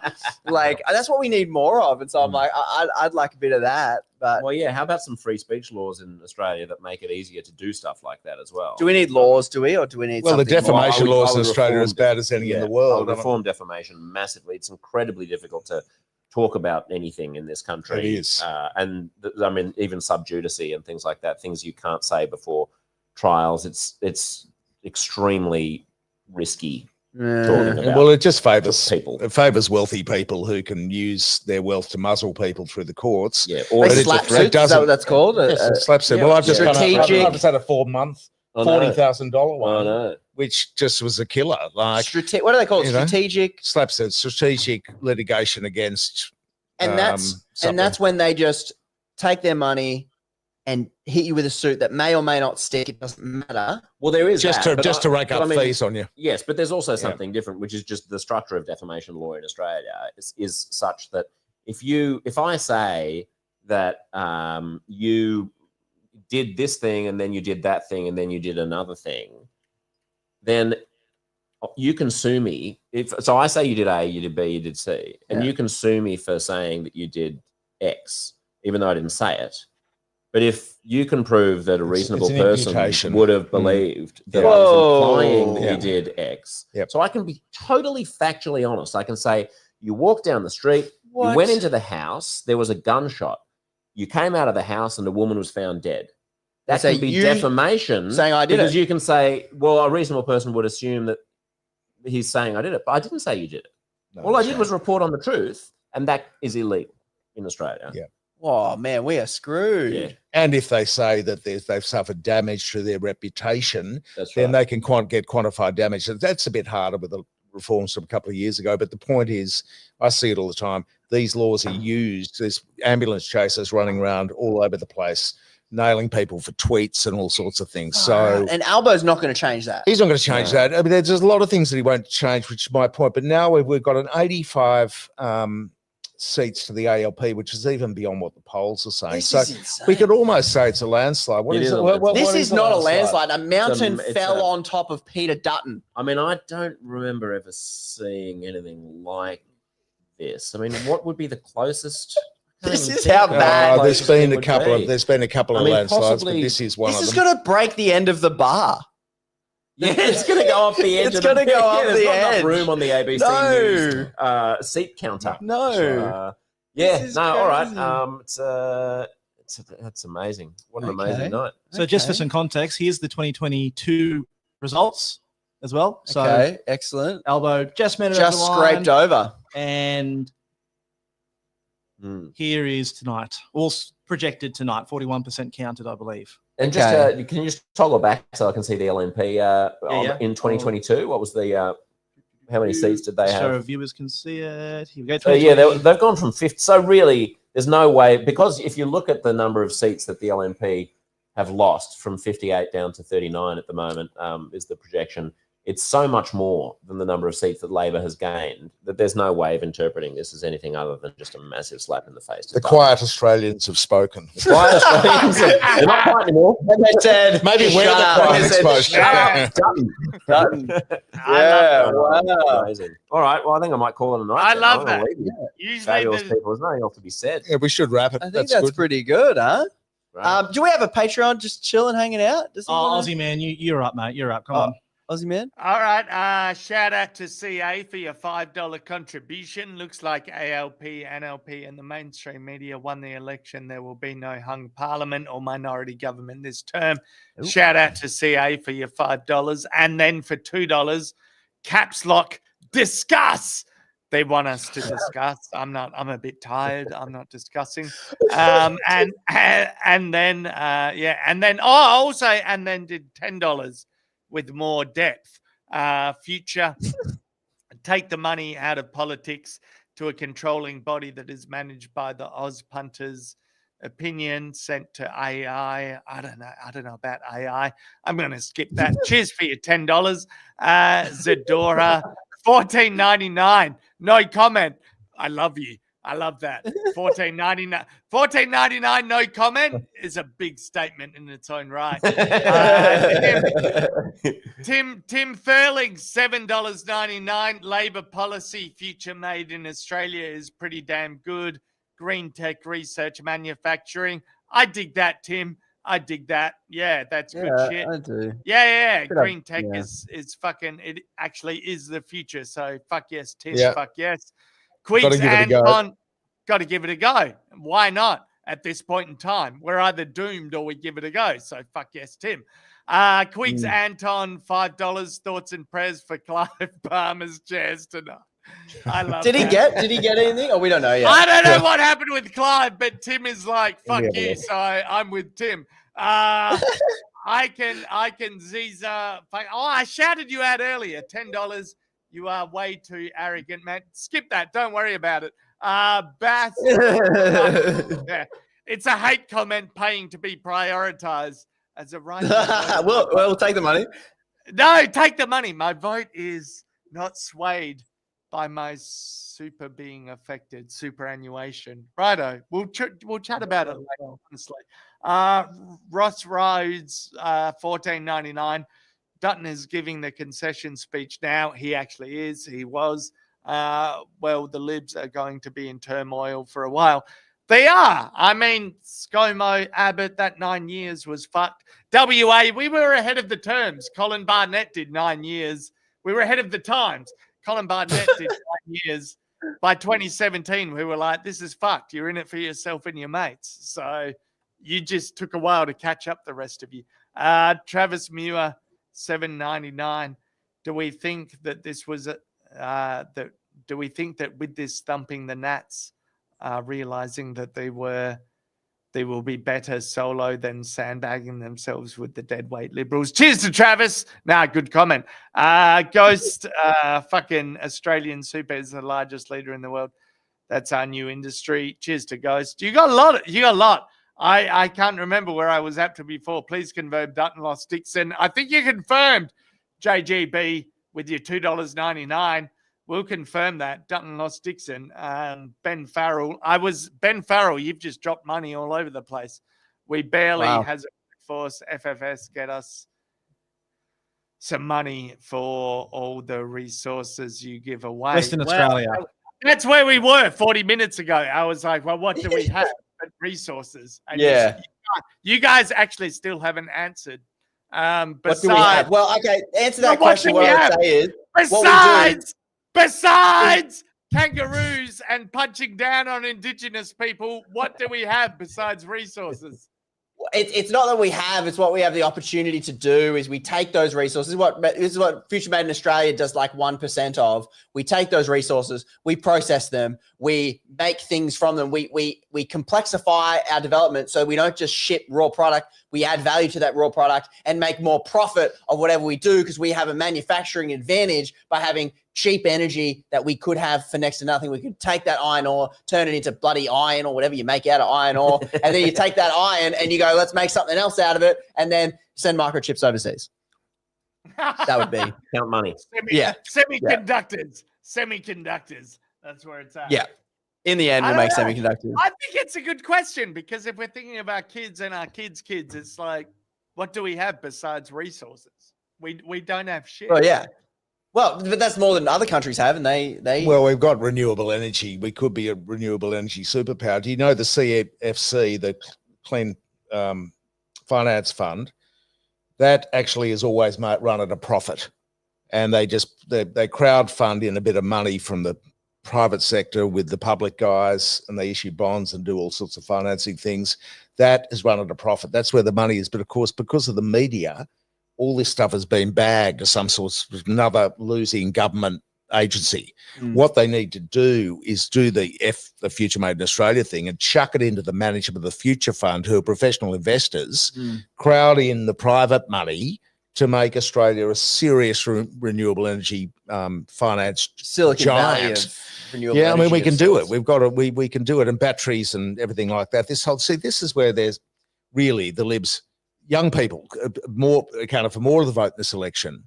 People, Dutton kept on saying, when the wind don't blow and the sun don't shine. Mate, he was saying it the whole time. And then how does my phone work? Yeah, how does my phone work? There's no wind blowing on your phone now. at the moment, mate. No, I know, batteries. So it's kind of like, guys, come on. It's a bit last century, isn't it? The wind don't blow, the sun don't shine. Yeah. Batteries, China is just, okay, they're building nuclear and coal and so on as well. They're building everything, but also their renewables 10x that. Just vaulting everybody else in the world. Have you been to one of these Chinese? I flew into Xi'an or some city. What's the airline? Xi'an Air. Anyway, and the city, the cars driving around the city, it is eerie. It is so quiet. A full-on 3-lane each side freeway with buses, cars, trucks, everything. No noise. It is all electric, and the air, not like it diesel, used to be, not diesel. So, I mean, I still found the air to be pretty terrible, but flying in, I remember seeing, I was so smoggy. It was just a white of which city? Thick smog. This would have been either Beijing or Shanghai. Yeah. But as we broke down through the smog, all of the tops of the buildings and houses all had solar panels on them. Not that they could get any sun because it was so, but I mean, it was promising. Yeah. I mean, you go to these little satellite cities, because like Shanghai and Beijing, they're still very, like that way. But some of these weird little satellite cities that are in these big tech hubs, like the cars that China are making right now. Like, they've just produced their first fleet of flying autonomous cars. I mean, that's happened. Germany's in trouble. Like, I think that Germany's very in trouble when it comes to the car thing, because China is just making them cheaper. Yeah. They're fast. They're reliable. Yeah, BMW and Audi and Mercedes are shitting themselves. They ought to be. Yeah. So I'd be curious to watch that play out. And Toyota in Japan, like, what are they going to do? That's going to be interesting. But anyway, we should probably wrap this up. I've just looked up for Ozzyman what Australia actually makes, if not primary industries. It's travel services, it's things like cotton, it's things like lamb and mutton, wine is big, pharmaceutical products are big, education related services are big, travel services are big. So, that's it. You mentioned education. You were like, education. You were quick on that. Well, it is. It's not something to be sniffed at. Like, there actually aren't that many countries in the world which are wealthy, highly educated, and innovative. No, but it's all the people that want to come and study here and spend money here. Yeah, too. So that's we are educated, and also we are good at educating other people. Yeah. All right. We outsource smarts. That's fine. Yeah. And that's the best thing to outsource. It's better than selling, labor. We want, and as long as we have good weather and this is the thing, like my whole point with this whole conversation and the whole reason why I want to tax our resources is because what the bloody hell do we do in the future? What are we building towards? What are we investing in? How do we compete on this is why when people argue with me, like in the SBS debate about free education, I don't want to pay for him to be a doctor. Cool, man. Do you want doctors? Do you want engineers? Do you want to compete with Germany that is educating their population for free all across Europe? All these European countries have worked out we need to compete on brain power. We do have a competitive advantage. So we have land, space, cheap energy, renewables could be the thing, but we need brains. This is why nuclear was a bit of a dud, is because we don't have anyone who's got nuclear skills. Like, we'd have to import all those things as well.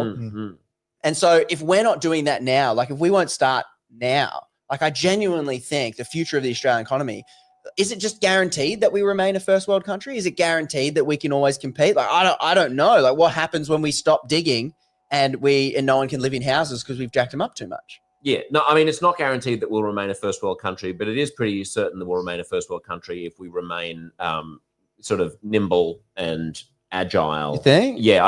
Are we agile enough as far as you say it now? Well, no, because we're so... Yeah, I mean, I think we'll manage it, but we have to fight against that complacency and small c conservatism that you were talking about, and be a little bit more audacious. But I don't think the solution, whilst I think it's insane that we're not taxing our resources more and having more control over them, I don't think that the solution in the long term is just to create a sovereign wealth fund that we can then live off in perpetuity. Like we also do have but that money could then be intellectual. You have to invest in your population, not exactly. Not just invest, but also not just passive. There are lots of countries that have nothing. I mean, there's Singapore and like Luxembourg. Lots of countries have nothing and are wealthy on the basis but they've of got their good smarts. policies. I mean, look at capital gains tax relief, which is part of the reason with negative gearing. You see at the turn of the century, it turbocharged the housing affordability crisis. There are people in the leafy suburbs making $20 million turns on flogging mansions with the Chinese coming, the influx of money. They don't pay any tax on that 20 million. Now, why, if you're making that sort of dough, and some people have made 50 million on their houses, but let's just say people are making millions every week, and you see it. In the Herald never talks about it, and their glossy things. Imagine if all that money had to be reinvested in companies, in business, in technology, rather than just sold to some Chinese guy who's not even going to put renters in there. He's just going to park sit on it. And that is really lazy. It's lazy Bad policy capital. from an economic point of view. Totally. They did ban both parties said we're going to ban foreign investment in existing residential property for 2 years, which is lame, but it's better than nothing. In fact, This is all that's we can one where expect. Labor followed the Libs. Yes. Better The Libs- than nothing. Is Well, all that was the we can Libs' hope for. best policy in my view, yeah. and because it's such a big thing. Why would you allow young Australians to compete at auction against foreigners? Well, because Labor is obsessed with social justice. Well, it's good for the stuff price of their and they're- investment properties. No, but there's also they think it smells of racism. I think that Do you think? that, yes, that was always the antipathy, I think, to doing something. There's a sense on the left that it's jingoistic xenophobia to blame foreign Chinese buyers for a problem that is multifaceted and very complicated, and so they don't want to seem like they're banging on about it's all the foreigners, it's all the terrible Asians who are causing the maybe housing a bit, crisis. but To be fair, it's obviously not the biggest number. Like, obviously, once again, like the thing that doesn't get spoken about with the housing investment thing, it's always like, if we don't incentivize people to buy up all these houses, who's going to buy the houses? Well, they'll be there.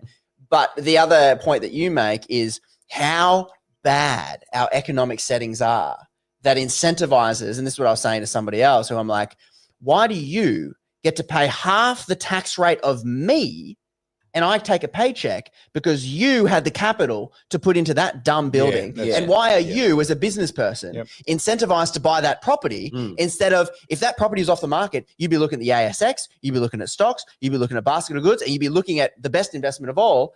The best ROI is often to invest in your own business. That will employ more people. Like the economic velocity of money, now I'm probably getting a bit above my pay grade, but the velocity of money when you have the right incentives, pushing money into the right areas, that's what simulates an economy. And with the housing debate, no one's talking about the half of it where it is with mining that takes all the labor and drives up wage costs. But that is the houses are killing our economy with just locking up capital. Well, not only that, the big four banks, which are underpinned by us, they can't go broke. They've got a bailout fund effectively. 80% of their business. There's all these high-risk ASX things that are set up, private credit markets, right? Because the banks won't lend except to residential property because they're such beautiful, safe, underpinned by government, fat margins. They're never going to let it go. Free market. But they have to wind it back somehow because it's just making Australia a very unequal society. And literally, and not before your entrepreneurial. guys' time, Australia was a pretty fair country like 30 years ago, 40 years ago. It's not fair anymore. It's all about building gigantic tax shelters through the super system that you pass on to your spoiled kids. These kind of, the super, wait till everybody gets their head around how disadvantaged younger Australians are in super, the way that's all structured. People, they're onto housing now, thanks to you guys. Younger people, they're onto the housing thing. They know what negative gearing is. They know that there are these tax incentives. The superannuation is the thing that needs the breakthrough because that's where there's huge inequity, where all wealthier people with, they get all these different kinds of tax benefits and they can pass them on to their kids. Superannuation was designed to fund people's retirements, not to pass on in inheritances. And that's what's effectively happening now. But anyway, we're bloody... Well, then, so I think that's a good Now time. we're solving the world's problems, ladies and Hang on gentlemen. a bit here. No, let's do another 4 hours. Well, guys, I think that people should go back and listen to Punter's appearance on Uncomfortable Conversations, which previewed quite a lot of the stuff that we've been talking about tonight. But you did a very good job of articulating it. Thank you. Pleasure. Thanks for the invitation. Yep. Great Give us a to, plug, Josh. Uncomfortable Conversations Substack is where punts get your or you can just look up the podcast on a podcast. podcast. Yep. You'll end up making your way back to Substack. That's the plug. You don't have a Patreon or anything. No. No, it's like OnlyFans, but no nudes. So you should. Oh, yeah. Who says no nudes? Well, true. Westy, all the plugs for you, Michael West, journalist. You have a Patreon and a YouTube channel, which you probably could be watching this on. Yeah, they're the plugs. Michael West Media. Michael West Media. Oh, yeah, and my YouTube channel as well. You can see all the videos of my podcast on the YouTube channel. There you go. And then punterspolitics.com. You can check out merch, Patreon, all the socials. Massive thanks. Thanks to the boys. To Josh and Jesse sitting, driving, setting up. Aussie man, give us some plugs on what you've been rolling with and doing. And just doing funny videos, and in between that, being serious and making sure Indigenous people don't get punched down on in the last week of an election. So that's all I've been doing. Good stuff. Excellent. And you do a bloody good job of it, I say. And just to put some analytics in there, guys. So on our end, I think we achieved around 20 to 35,000 views. I won't know until we finish across the two platforms. That doesn't include Instagram as well, so there might be a couple more thousand. Whoa. So look, 20 to 30,000 views for an independent podcast that was thrown together 2 days ago. I think that's quite a good achievement. That's what Aussie man gets in the first 10 minutes on YouTube. He's like, this is chicken feed. This is nothing. Amazing. He's just in New Zealand. Aussie man, are you going to start your streaming career again? Sorry? Are you going to start your streaming career again after this? Maybe. I don't know. Yeah, 2018 was the last time I did live streams, but yeah, you never know. Well, thank you for being a fantastic host / guest and reading out our supers tonight as well, and providing fantastic commentary as well. I think that's a good time to sign off. Good on you, Aussie man. Punters, see you, mate. Everyone else, thanks for tuning in. Been bloody brilliant to have you. Who knows? Maybe we'll do it again someday. Cheers, punts. Power to the punters. Cheers, mate.